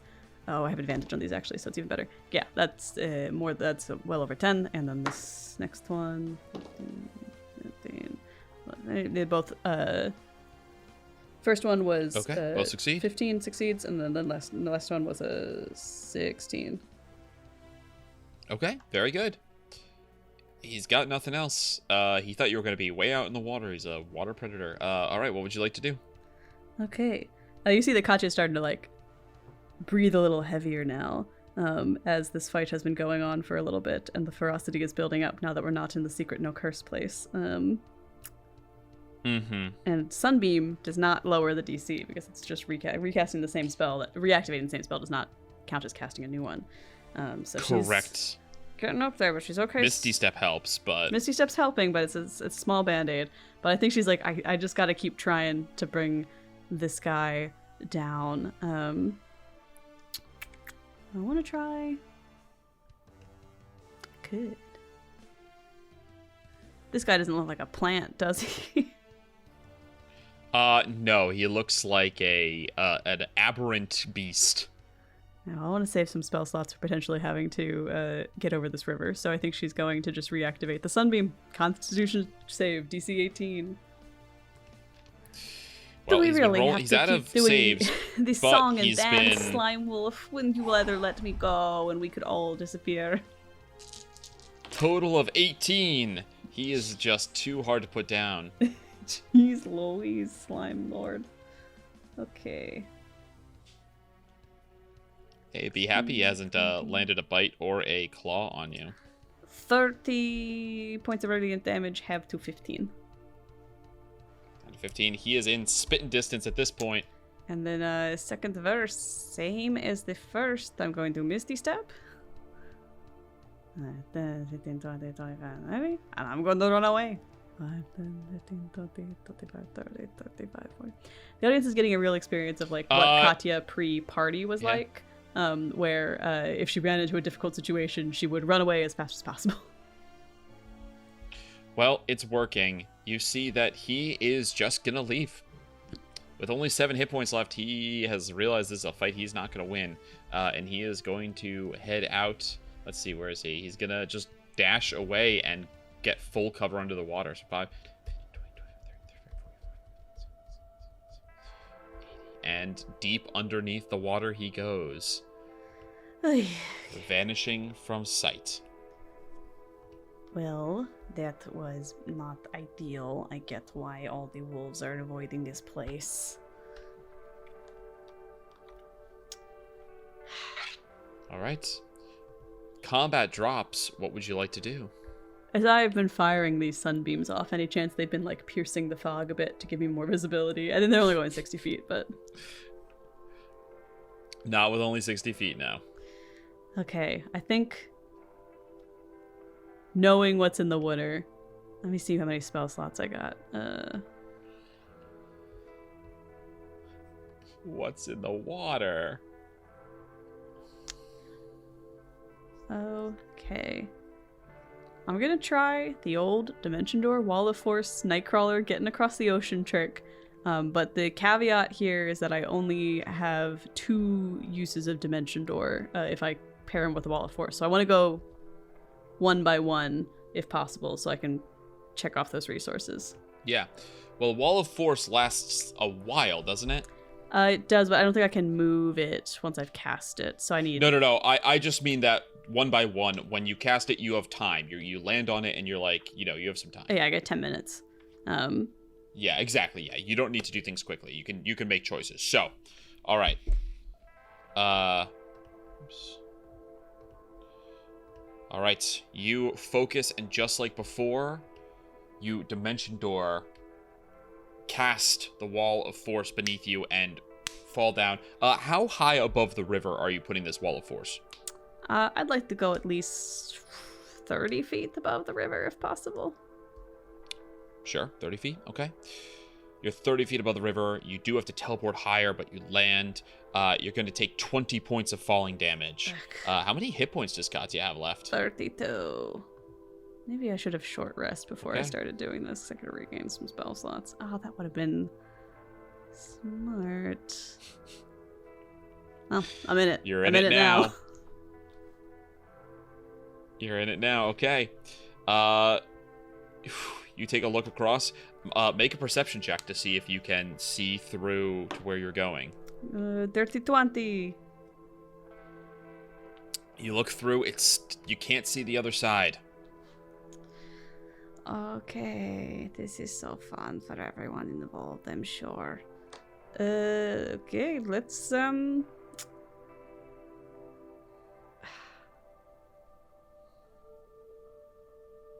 think I gotta try it again. I think Okay. I got to be bold. Second casting. You, dimension door, falling down. You're going to go ahead and take 21 points of falling damage. I don't even know that I could do that again. How many hit points do you have left now? 11. 11. Okay. Go ahead. Make a perception check. Come on, River, please be smaller than the other one was. Bet you're wishing you had that 19 wisdom now, huh? It's a 24.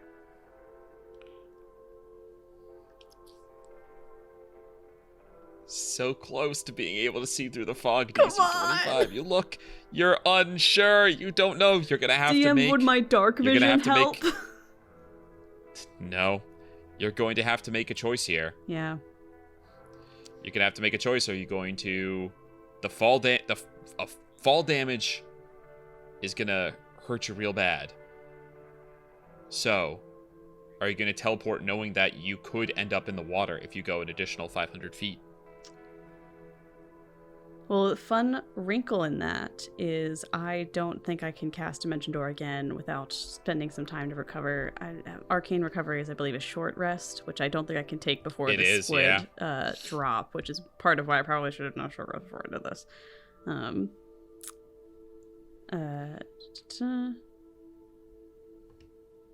So the only Do teleportation... you have a higher level spell slot?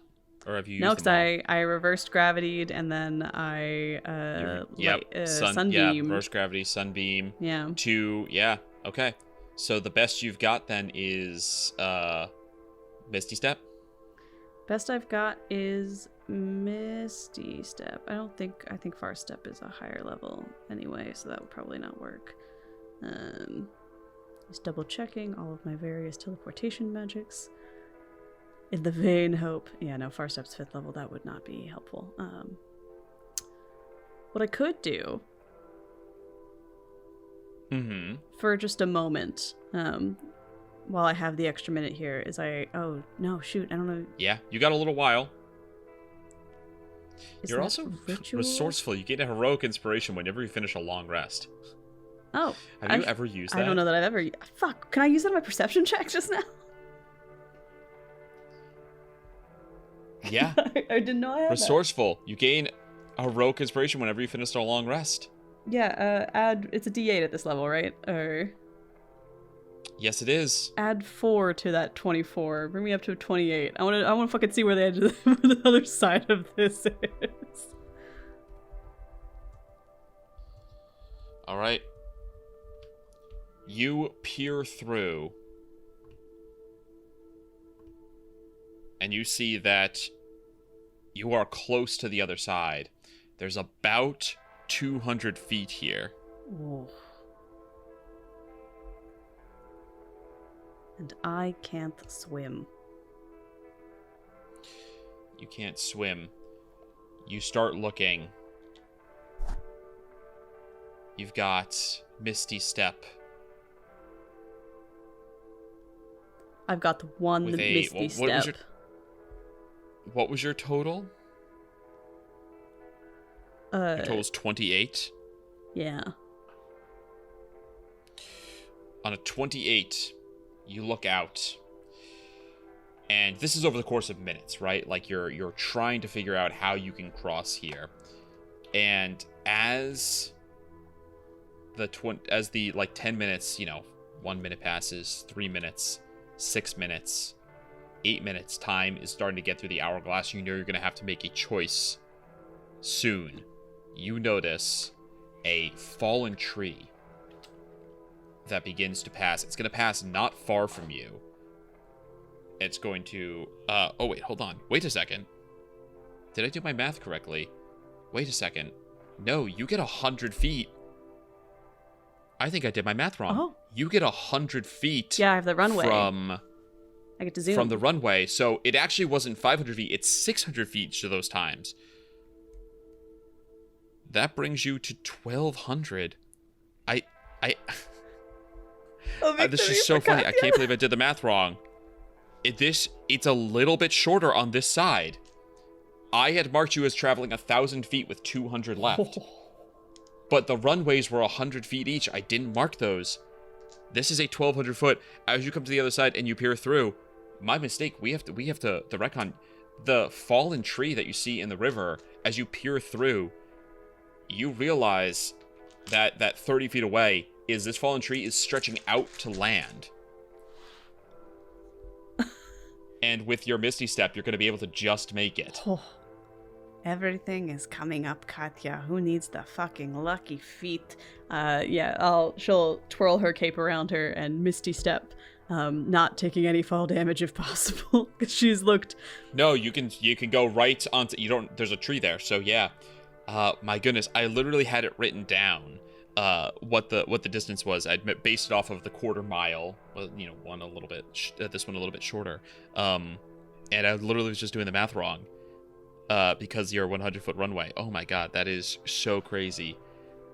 With that, yeah, you're able to, with your Misty Step, just reach the far shore, and you pull yourself across.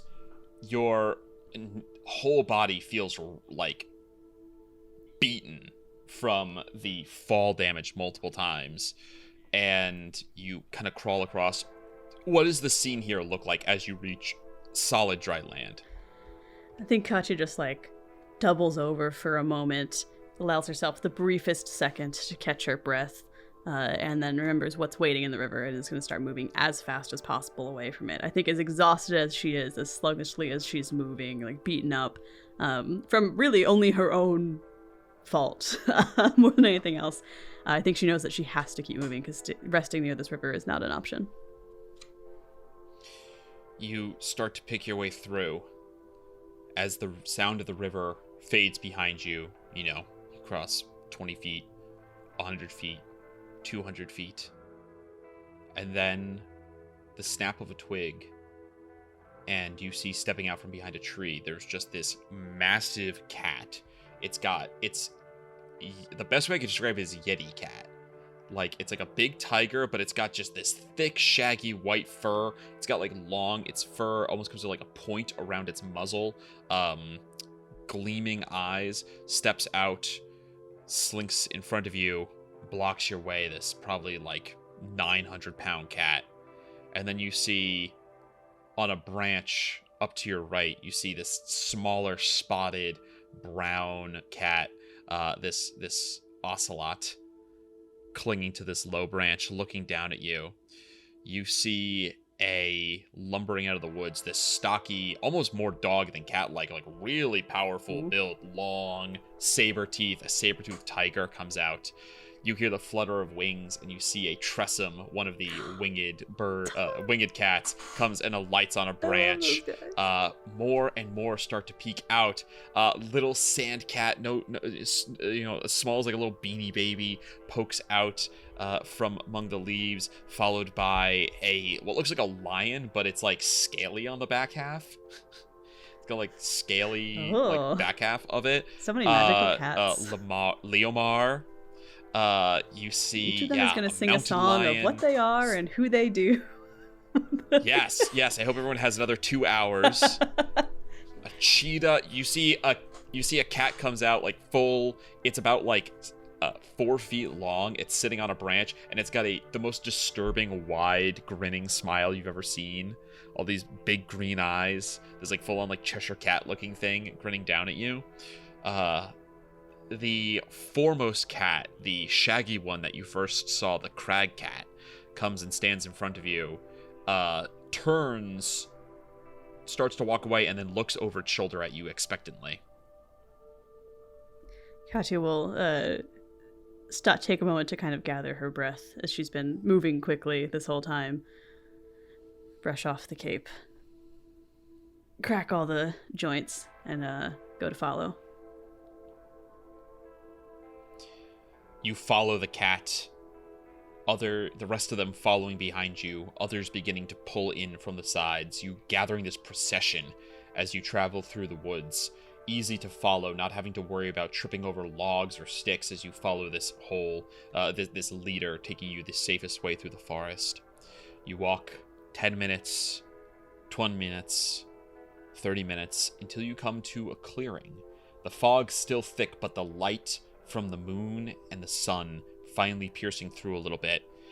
You see that the crag cat enters, waits for you, and all the other cats stop at the edge of the clearing here, just their gleaming eyes catching the light as they hide in the shadows here. The mists come and surround you. They flood around your feet, around your legs, as they all observe you from the forest. Looking out ahead to the trees as the crag cat kind of turns its attention forward, you see a shape, a now somewhat familiar sight, concealed in shadow and fog, huge and slinking. But this time, unlike when you've had your previous visions and visits, instead of circling around you and staying out of sight, it approaches. Creeping forward on all fours, you see a black, sleek panther, larger than you've ever seen in your life. Quietly, not a sound even from its size. It disturbs no leaves, it breaks no twigs as it approaches. And as it emerges into the clearing, it in a moment, in a kind of a graceful flourish, it stands up, shrinks, and transforms into a bipedal humanoid form, standing across the clearing from you. In some ways, this woman appears elven. Her ears are long and pointed, though they are covered in a thin coat of black velvet fur. Her cheekbones are high, her chin narrow. Her eyes are a brilliant emerald green, split by a narrow cat's pupil. Besides these traits, however, she looks very familiar. She looks like you. The same heavy eyebrows, the same curve of the mouth, the same black hair, though hers is streaked with silver throughout. She crosses the clearing to you, stands at an arm's length, reaches out, places her hands on your shoulder, and she says, "It's a strange feeling to have total faith in someone's abilities, and yet fear every day with all your heart that they will never make it home again. But you're finally back. Welcome home, Katya." Katya will put a hand over the lady's hand. I don't know exactly what is going on, but I don't want to be misunderstood. I'm here to return something and hopefully leave again. And she'll reach into the Hat of Holding and pull out the Amulet of Primal Wisdom. It is my understanding that this is yours.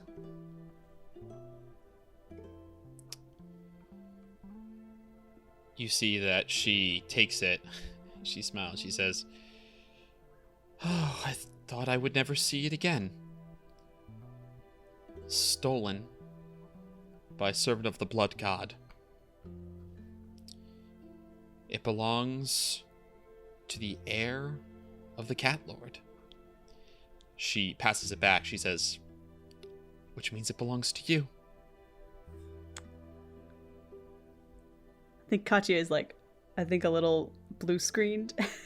She's kind of always assumed from her research, I turned into a werecat, so surely I'm related to a cat power in some way. But I don't think figured out how related. She says, please, this must be a lot. Would you like to sit? And she just gestures at the bare moss that's on the ground. Yeah, I'll go put my butt in some moss. Katya will just sort of silently go and plop. She gracefully sits down. She goes from standing to cross-legged with her hands on her knees in one fluid motion, as if she was moving through water rather than falling through space. And then she says, I know that you don't remember any of it, so I know this is overwhelming.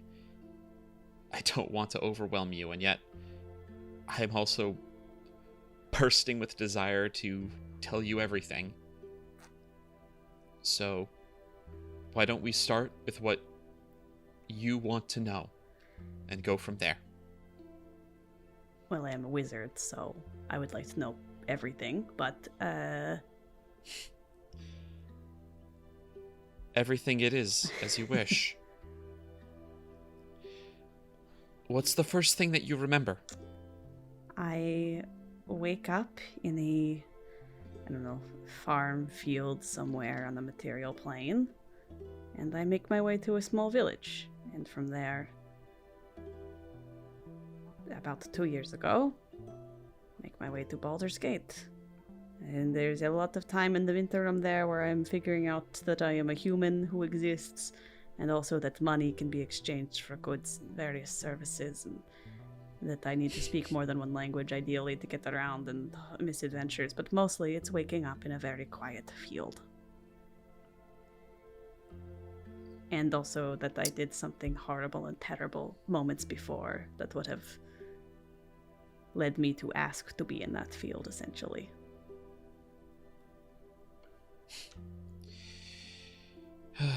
You bear the burden too heavily.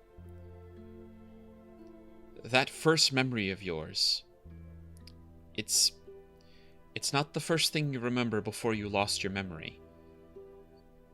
It's more like your first memory. I mean, not exactly. You were alive before then. You had life, but not as much as you may be led to believe by your experiences. You were born here, in the mists.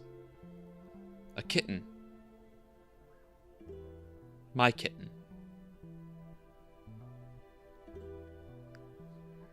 Okay, so I didn't go on some sort of murderous, uncontrollable spree at some point and ask to not remember things? You did wish to not remember, but not because, well, there were many hunts when you were a kitten. It is true that you used fang and claw to kill many a thing. But the reason you had no memory, the reason you desired it so, and the reason I reluctantly agreed was to protect those around you, but not from yourself,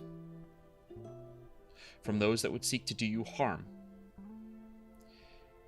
If you knew who you really were, then our enemies would be able to find out as well. And they would stop at nothing to harm you, and they would kill anyone who got in the way. The choice to remember none of it was not because you were a danger to others, but because of the danger that you would pose to them by being in their presence, by drawing in other parties. Like Malar. Yes. My father, the Cat Lord before me, he had an heir before myself. My older brother. And my brother he sent out beyond the Beastlands, just as you were sent, to the worlds that belong to people, and not to beasts. He saw what many saw, what was inevitable, that cats and people grow closer each day. that the vast majority of his subjects now dwelled with mortals. So, yes, he wanted his son to know the wilds, but he also wanted him to know the farms and the fields and the villages and the cities. So he sent my brother to live among man and learn their ways, that he may be a better cat lord. But as you may know, he was betrayed. Malar has had a long enmity for the cats. He made a bargain with the kitten's supposed protector, that he may kill the fledgling lord. Your grandfather tried to protect him. He sent the great king of lions, Nobanian, to face his old foe Malar. But Nobanian failed, and my brother was killed before I was born. So it was that I kept to the wilds, as my forefathers had, but the truth of the future of cats has not changed. It hasn't escaped me. It didn't escape too. For some small time here, we ran together, and I taught you the ways of the wilds. But you questioned after our many charges in the cities and the farms, and you wanted to know more. I didn't want you to end up like your uncle, but you are stubborn and wise. I don't know about that one. I relented eventually, of course, but after what had become of my brother, we needed a plan. And so you asked me to take from you your memories of your true nature, of your time here, so that you would not know and you would not bring ruin to yourself or to any you met along your journey. And then you could freely travel among the people of many worlds to learn what it was like to be among them, as our many charges, our many children also have to. But within you, I kept your true nature. This way you would not know, and others could not guess what was true, but that you would be protected. If you were ever in danger, your true nature could protect you. And since you would have no ability for hindsight, I gifted you with the power of foresight before sending you on your way. You always had a keen eye for those things anyway.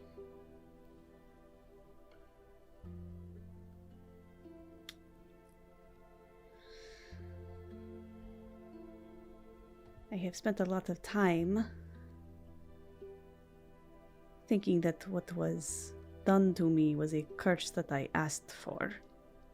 And in many ways, what you are saying, it aligns, but it is still a lot to take in. I know, and I knew you would come back when you were ready, and that it would still not be enough. There might be no amount of time that would have prepared you for what I had to tell you here. But I hope that in some small way, you've been readied. But however you feel, she moves a little bit closer. However you feel, I want you to know that it's not a curse. None of it is. Having lost your memories is a burden. I know. But what's inside you is not a curse. It is part of you. It is a part of you. And it can harm, yes. But so can your magics. So can you. So can anyone. We all have within us the ability to hurt others. It does not make you a monster any more than it makes anyone else.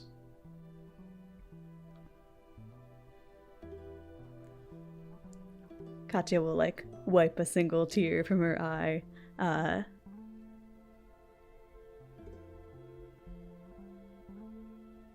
It's weird. I have done many readings and thought myself to know a great many things, but this might be the thing that I feel is the most true that has ever been said to me. And I don't fully know how I know that. You're a diviner. That's your gift. That and excellent hair. And she tucks a loose strand behind your ear. Yes, it is, I never really learned the value of a haircut, so it's just kind of been getting longer and longer. This is all... I like it. Oh, thank you. This is indeed a lot, but mostly... a lot of ominous visions led me here, so you can understand that I thought this might be a bit more of a negative interaction. I only know myself as Katya. I only really know the last 2 years of personhood. And that person, me, has a job to finish. I don't want to ruin expectations, but what is expected of me? She sits back a little. She says, well, it depends on if you mean in the short term or the long term. For what it's worth, this isn't just some version of you. It's you. I could return the memories to you if you wish, but I don't think that they would change who you are. We all become someone new as we age. That is just how it works. You've become someone new. You just had a somewhat unorthodox journey to get there. But as for what's expected, well, for right now, I expect you to do what you think is right. I'm glad to know that you've been traveling with companions. I'm saddened to know how difficult that has been for you at times. I'm proud, if not maybe a little bit confused, by your allegiance to Myliki. She is in many ways worthy of admiration, but tricky. Not easy to trust, in my estimation. I think of it more as an allegiance to the Beastlands than her specifically. Well, although certainly we are in her service at the moment. Well, that does squarely fall within your charge. And that is a noble pursuit. I know that you have other obligations. I wouldn't expect to keep you from them, as much as I would rejoice with having you here for as long as you'd like to be here. But the future, your future, is something you'll have to consider greatly, because if it has not gone without saying yet, you were sent to learn all you could, so that you may one day succeed me. And that day is not tomorrow, nor a week or a month, but, and she touches the graying at her temple, she says, it is not forever away.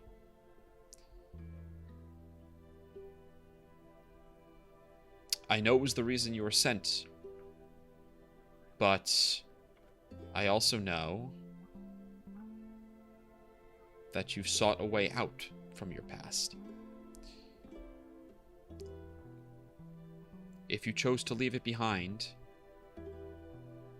then that is the lesson that you learned from the mortal worlds.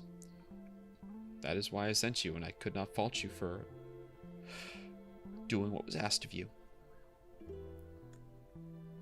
You don't need to say anything or make any decisions now. It's just, I want you to know what your future could hold. I give her a big hug. She hugs you back fiercely, and she says, 2 years is but a blink, and yet I missed you so greatly. Hold the hug for a moment. I have not known a home. And certainly there is much to consider in the future. But the closest I have ever been for all of our trials and tribulations is this group that I travel with now, and while I perhaps did not leave them in the most elegant of circumstances, I could not settle into any new routine without knowing that our mission is seen through. If anything, I've learned that communication is very important, and perhaps that is a lesson that all the Beast Lords could learn. I think perhaps you're right. We keep to ourselves greatly, but I see that they favor you. Well, as long as I don't eat any rats, or step on a rat, or harm a rat in any way. What's that? What? What's that about rats? What? You're not allowed to... Why wouldn't you ever kill a rat? We kill rats all the time. Oh, no. Oh. I'm so fucked. Irid got your ass. Irid got me so good. Katya will just sort of file that away in things that we can talk about later. It's sort of a mental note. You say... She says, if that sniveling rodent has hurt you in any way... No. He was very hospitable. Well, it's the first I've heard of it. He's always been a pest to me, but... There are many other Beast Lords deserving of respect, even if he is not one of them. Hell, she wouldn't say Hells. She says, Hells, perhaps even Regulus, might one day listen to what the Cat Lord has to say if she is as wise as you. I did, actually, you might, this is important information. I told the wolves already, but, the mire that plagues the Beastlands, the waters that are infected, I am sure that you have seen them as well as your domain borders on the river. That is the mission that we are working on, and there is a temporary solution. Say more. I've done the best I can. I keep my cats close, but I cannot protect all of them across the many lands here. And even the ones that are here, I cannot save all. There is one location currently unaffected, the Nama, due to a mystical protection from a Kireek there, and the knights are able to spread this protection, but slowly. We must go and get some, I don't know, some bivalves or something. People love talking about bivalves here. But as a temporary measure, the most sick should go to the Nama so that protections might be extended to them. If it's possible for waters to be brought back here to drink, they are clean and pure. Until eventually we can cleanse all of the bodies of waters in the Beastlands. Hopefully soon. It is a high priority. And I am admittedly probably hurting that priority by being here right now. You'd be no help to anyone if you weren't at your best.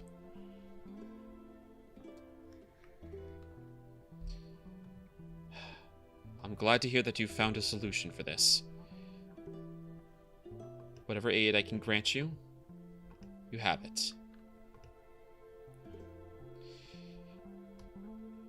If you need to cross through the Prowl, I cannot speak for the Wolf Lord, but if it's not obvious, you may move freely.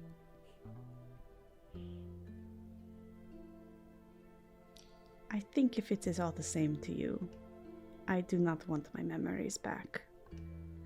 Not yet. There is time enough for that. I understand. But perhaps I can give you some other gift before you go?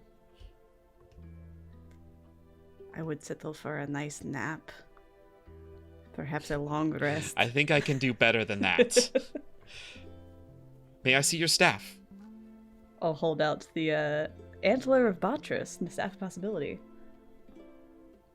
You see she pulls it out. She takes it from you. She gently kind of runs her hand over it. She closes her eyes. She breathes a deep sigh. You watch as a powerful twilight kind of light shimmers up across the whole thing, and it returns the way it looked.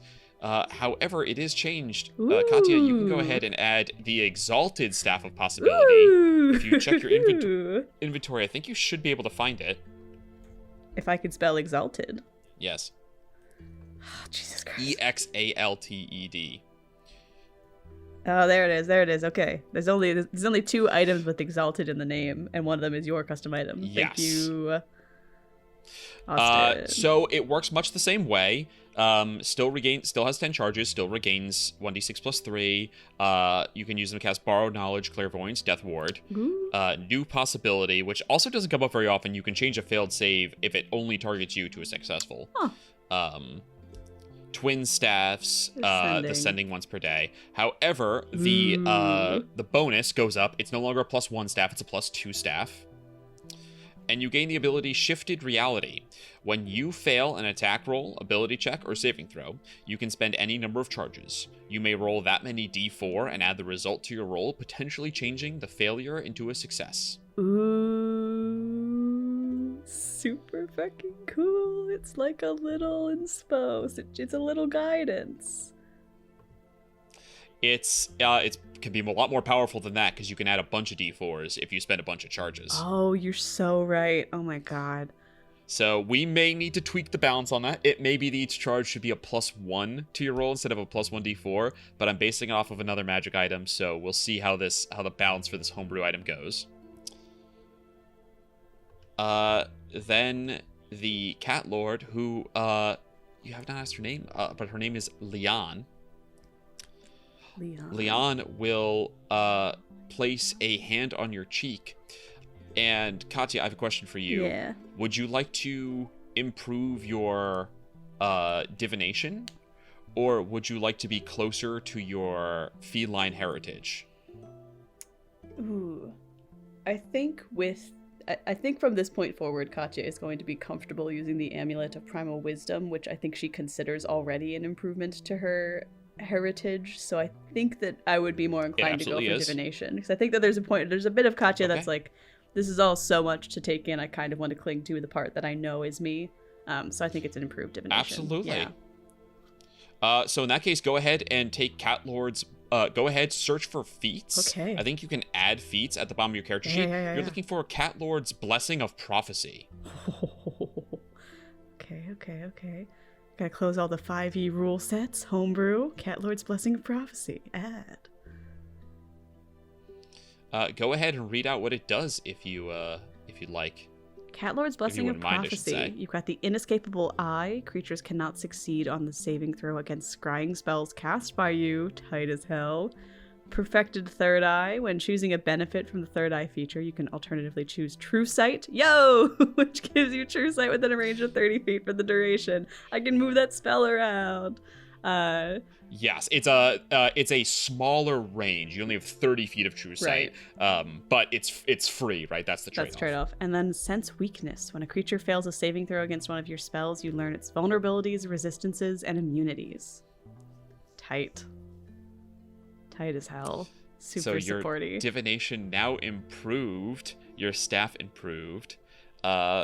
You see that Leon, who is, not to put too fine a point on it, essentially your mother, says,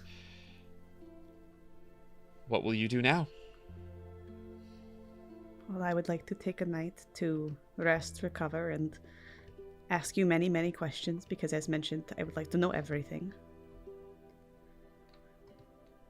I have, of course, fellow wizards that have asked my aid, and I think I told Ophelia to come here, but I'm realizing I don't 100% know that Ophelia can come here. You see that, you say you told wizards to come here. You did mention come to these things.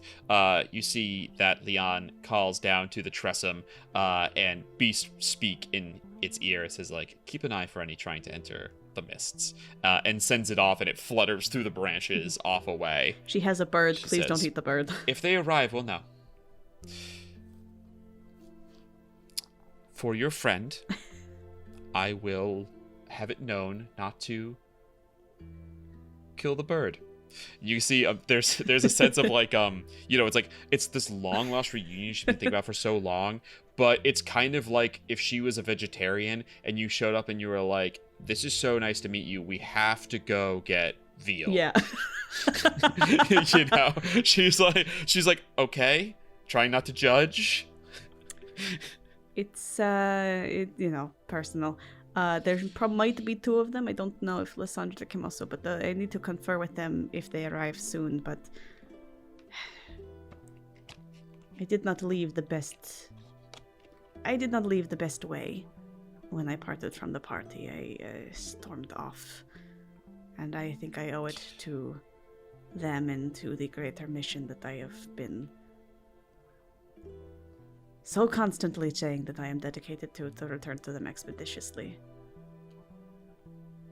Much as I might want to linger. If you think it wise, you are very powerful.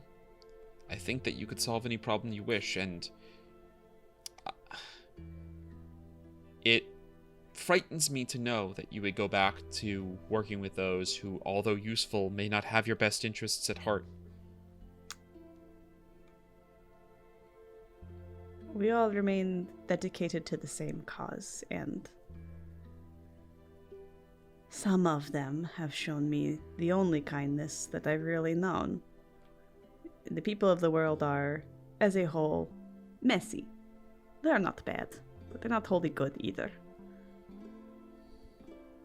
And when you are running around from tavern to tavern, you don't become popular, but they were nice. We were friends. And I think they would do well with a positive influence. And perhaps I could do well with seeing a bit more of this world if I am to spend quite some time here. You're very mature for only being 2 years old. That's what I'm always telling people, but they don't seem to believe me. Rest here as long as you need. We will keep an eye for your friends. I will tell you anything you wish to know. I'm not gonna cough up like a hairball or something, am I? Wait, can I turn in? Oh, hold on. And Katya just starts putting out, like, whatever your list of, if you found out you were a werewolf, what would you ask an older werewolf questions? Like, every related biological question. She's like, I gotta ask all these things real quick. We don't need to go through and roleplay them, but just like, okay, yeah. And then like, am I a cat person now, like, all the time? Is this fake? Can I, like, go halfway? Like, what? Is it a full moon situation? Yeah, she'll do her best to explain everything, which is basically that, yeah, it's a very similar to, lycanthropy, but subtly different, in how it manifests. So you don't go off of the lunar cycle, and, right now it's still at bay, right? Mm-hmm. The beast within you is still at bay. She says, but I've lifted that curtain once before, which you remember when you learned beast speech, and I gained something else too, I forget, but the way back when, after you first encountered Garou, she says, I can lift the curtain however much you like, but if I remove it, then you wanting to stay this version of yourself would be over. You would still be you, but it would be the next chapter. I understand. I don't know that I'm ready to turn that page just yet, but it is a good start to read the summary at the front. I think you're plenty capable how you are.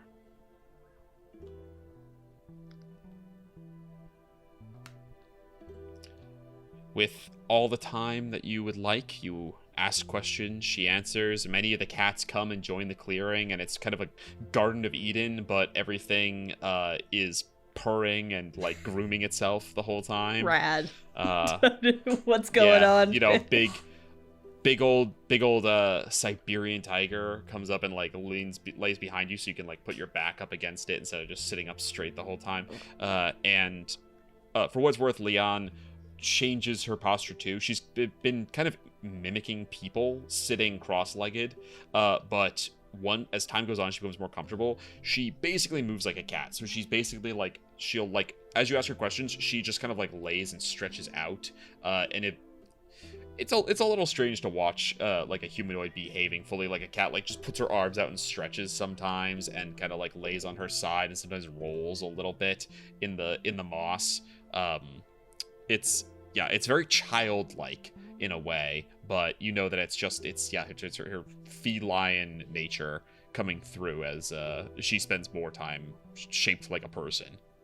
Ziggy was providing some sound effects for us just a moment ago. I also heard Ziggy. Yeah, Ziggy. There's 1,000,000% a regular Black House cat. Hell yeah, Ziggy, you're in it. You're in the game. Hooray! Ziggy cameos in this episode. Close my. Yeah, I think Katya is content to spend at least this evening, evening equivalent in Brooks, just like talking, just going through and talking and sitting with everything and trying to process it. I don't know that she's fully comfortable with what she's learned, but it feels, as mentioned, it's familiar in a way that nothing has been, and I think that that's comforting in its own way. So she's just kind of trying to take it all in. For sure. You are able to go to sleep after you ask as many questions as you want. You sleep. Go ahead, take your long rest. Oh, thank fuck. The new day comes, there's more cats around, and you have more time to ask more questions if you please. But it is a few hours in when a Tressum comes and alights on Leon's arm and purrs in her ear, and she says that two outlandishly dressed women approach the Prowl, are now trying to find a way in. I think perhaps these are your friends. There is a bird among them. Ah, yes, that would be Ophelia and Lysandra. They are wizards of quite some renown, though of course not as good as me. But they are also... Well, right now they're struggling to make it past a bunch of trees. I would so not... So if you'd like, I will deliver you to them. That would be excellent, because I definitely won't struggle getting through forests. And Katya will flash back in her mind to falling on her ass down that small slope at the beginning of walking through the Prowl. You see her, Leon beckons, and the crag cat, the big white furry cat, comes and crouches down that you may get on its back. Oh, I guess I thought we were all going to walk, but okay. I have much to see to here. We will run together again soon. Sick. And gives you a big hug. Big ol' hug, yeah. Do not worry. Good luck. Be safe. I can always call you with my magic. And I'm very glad of it. The cat stands up and is off like a shot, bounding through the forest. You feel the muscles underneath you pulling, contracting as it just tears through, leaving just like a tunnel through the fog, through the mist as it rips through. Paws pounding on the ground. You race through the forest here until you arrive. Let me bring you. Move your token. You crossed into the Prowl, and now exit down over here at the edge of the Hyena Lands. You see that the cat bursts through into the open plains, the mist behind you, the trees behind you, and you hear the faint arguing of two women in the distance, and looking down a couple hundred yards away, you see that hell yeah, dudes. There is the stark figures of, you have the elf dressed almost entirely in the pale, almost like white as a sheet elf dressed almost entirely in black, standing with a human who's like 7 feet tall and has just like this crazy mane of hair, and they're clearly debating about what to do with the Prowl, like getting into the mists, and the cat bends down to let you dismount. Thank you very much. Katya will walk up to the two of them nonchalantly and just say, have you considered just starting walking in a direction that you think is generally the right one? You see, they see you coming, and yeah, it's Lysandra and Ophelia. And Ophelia says, "Fuck, thank God. Oh, I did not want to have to go in there. It's a pain and a half to find your way." What, like it's hard? Again, the flashback of Katya falling ass first down the hill, please. Yeah. You see, Lysandra says, "All right. Thank goodness you're here, though." She looks at Ophelia, who's sitting down now. Like, clearly they've been, like, walking for a while, and now that you're here, she's like, "Oh, thank God." So she's, like, sitting down on the ground to take her boots off and, like, dump gravel out that she's been accumulating over the hike. She says, "Go ahead. Tell her what you told me." Lysandra looks at you and says, "All right. How best to describe it? The problems in the Beastlands are way bigger than a beholder or an aboleth. Their being here isn't the problem. It's one of the symptoms. I'm reasonably confident, something is changing the Beastlands."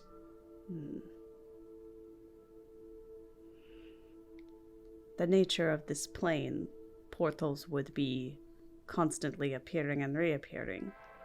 And you are positing that it was not something that created a change in the nature that allowed that portal to remain stable, but that the nature itself is changing. Yes. Look, a long time ago, there was this plane, Nemausis, in Arcadia. It was the bottom layer in the hardheads, the harmonium. Mm-hmm. They got this idea that they weren't cracking down quite hard enough, and they had to raise their bar, so to speak. Tried to need to force folks to be more lawful. Well, turns out that re-education camps are very lawful, but they aren't so good. So the entire layer, Demausis, moved from Arcadia, lawful, good, to Mechanus, lawful. The nature of the place changed, so it moved. I think the nature of the Beastlands is changing. That's why the portal was staying open. I don't think it's quite chaotic good anymore. It's something new. If I had to hazard a guess, based on the number of things with extra eyeballs and mouths that are showing up, I'd say it's becoming more like the Far Realm.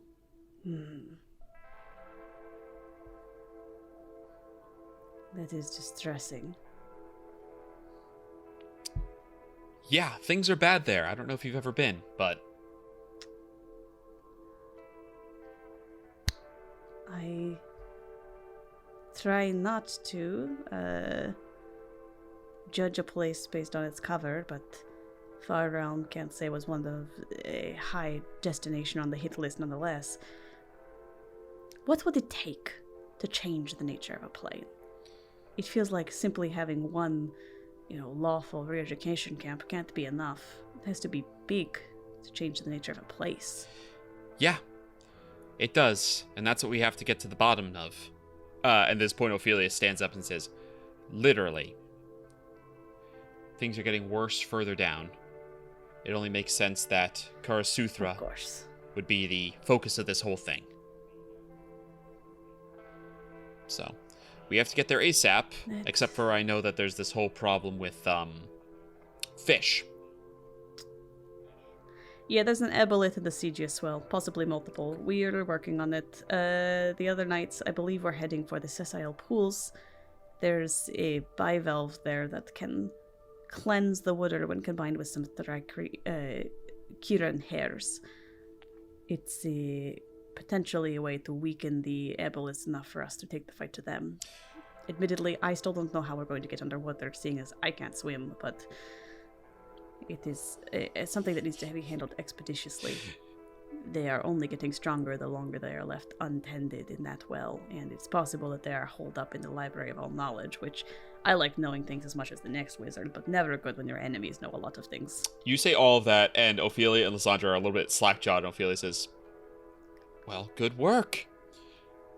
Okay, so you've got a plan that involves a keyring you found and clams, and the Library of All Knowledge has the aboleth in it, but you can't find it? It's, well, historically lost, which is not the easiest thing to find. The problem, I think, is more that anytime you go into the waters, you turn into a crazy fishman. So it's a little bit less impossible to find so much as it is difficult to search. But hopefully cleansing more of the waterways will make that a little less of a problem so that we can then hone in on the problem. Okay, and everyone else is cleansing these waterways? Yes, they're working on it. I had to separate for a bit, but we should rejoin them. I think heading to the sessile pools would make the most sense. Okay, regrouping. You see Ophelia thinking hard. She says, all right, so what do you need from me? And Lysandra kind of clears her throat, and Ophelia says, okay, us. I didn't want to assume. Us. What do you need from us? You want us to head with you to the sessile pools, or... You're kind of, in charge down here. You've been here longer than I have. What's the play? How dare you make me a leader, Austin? How dare you do this to me Trust- in my most Trust me, dramatic Red hour? Red is doing her best, but just in this case, the other wizards want to know... They have opinions, but they want to know what you think. They have opinions, yeah. Well, it is my intent for me to rejoin the group, but if you do not think that will be the most effective use of your talents, I certainly think 2 talented researchers working on discovering the location of the lost library would be extremely helpful. Lysandra, we understand that we could probably use Yggdrasil to traverse down to the next layer if necessary, but if there's other ways that we should consider getting down there, that would also be helpful to learn. Perhaps we could split up. I can rejoin my group and then we can meet again. I understand that another night Prowl would potentially be at the, what is it called? The, Dormista? Oh shit, he's here already? Yeah, okay. You see Ophelia says, how well could you do on your own out here? To Lysandra. Lysandra says, last time I was kidnapped by bears. She goes, okay. Don't leave her alone out here. Yeah, not All right. good. Not the Step plan. 1, we'll go to Dermista. We'll see if we can't find Prowl. Maybe he knows something else. Could be that the Fae know where the library is. Whether they tell us, that's a different story, but they like Prowl at least. Okay. We'll go there first, see if we can find him. Then we'll touch base with you, and we'll see about finding a way down to the next layer, to Karasuthra. Hopefully by then you've sorted things out, or at least are closer to taking care of these aboleths. We'll help you put an end to it however we can, and then on to the next problem. As it always goes. Oh, if you can learn anything about the living river, that would make good inroads with these squirrels, I think, in terms of getting to the next layer. I sort of promised them a trade of information.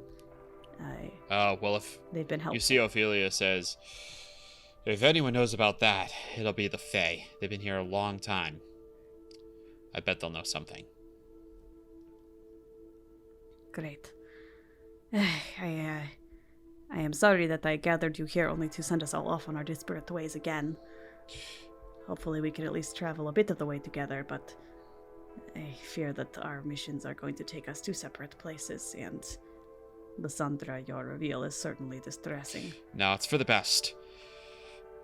There's a lot to take care of. Unicorn Knights usually travel by themselves anyway. Gets us into trouble, but lets us cover more ground. So, in a way, it's much more typical Unicorn Knight adventure. We'll see each other soon, though.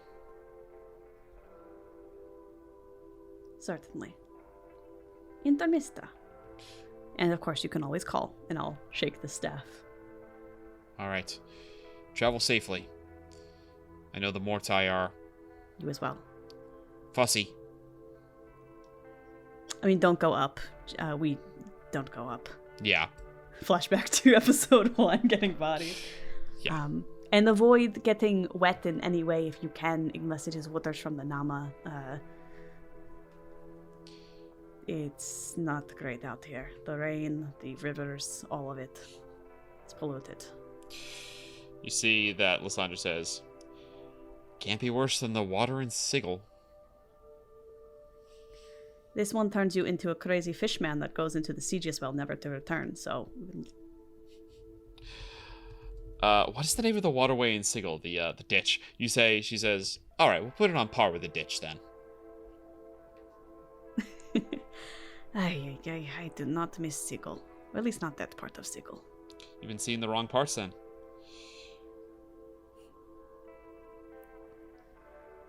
I wonder what the Rat Lord would think of that rat cafe. It is employment for his people. Or is it exploit? Katya mulls over the ramifications of her deal with the Cat Lord to her deal with the Rat Lord to her possible pastry acquisition in the future, and is like, results You're not not allowed favorable. not allowed to exploit. You're not allowed to hunt rats. You're also not allowed to exploit their labor. They've unionized. All right, we got a little distance to walk together. Catch you up on anything we know, any details, but then it's our separate ways. Good luck. You as well. We'll talk soon. All right. And with that, we're going to go ahead and close this episode and the first half of the season. We will see all of you guys, not next week, but the week after, as we take a little break. And we'll catch up with our split-up party, Katya on her own, Kireek on his own, and we're going to find out whether... We're going to find out whether or not Triss made her saving throw. So we'll see you all in 2 weeks for all of that. Thank you all for joining. Later days. Thanks, guys. Bye.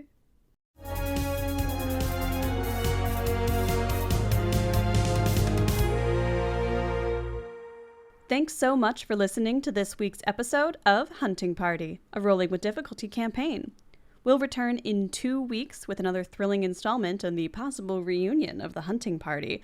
But in the meantime, stay tuned on August 11th at 7 p.m. Eastern Standard Time for our mid-season Q&A. You can email questions ahead of time to rollwithdifficulty@gmail.com, or you can join us live in chat to ask your questions to the cast about our very, very tense campaign thus far.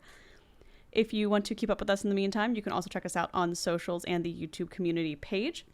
And if you enjoyed the podcast and you'd like to support us further, head on over to the Rolling with Difficulty Patreon, where you can get fun, extra bonus content created by the cast. And if you want to have some fun fan discussions, head on over to the Rolling with Difficulty Discord server for all sorts of conversation there.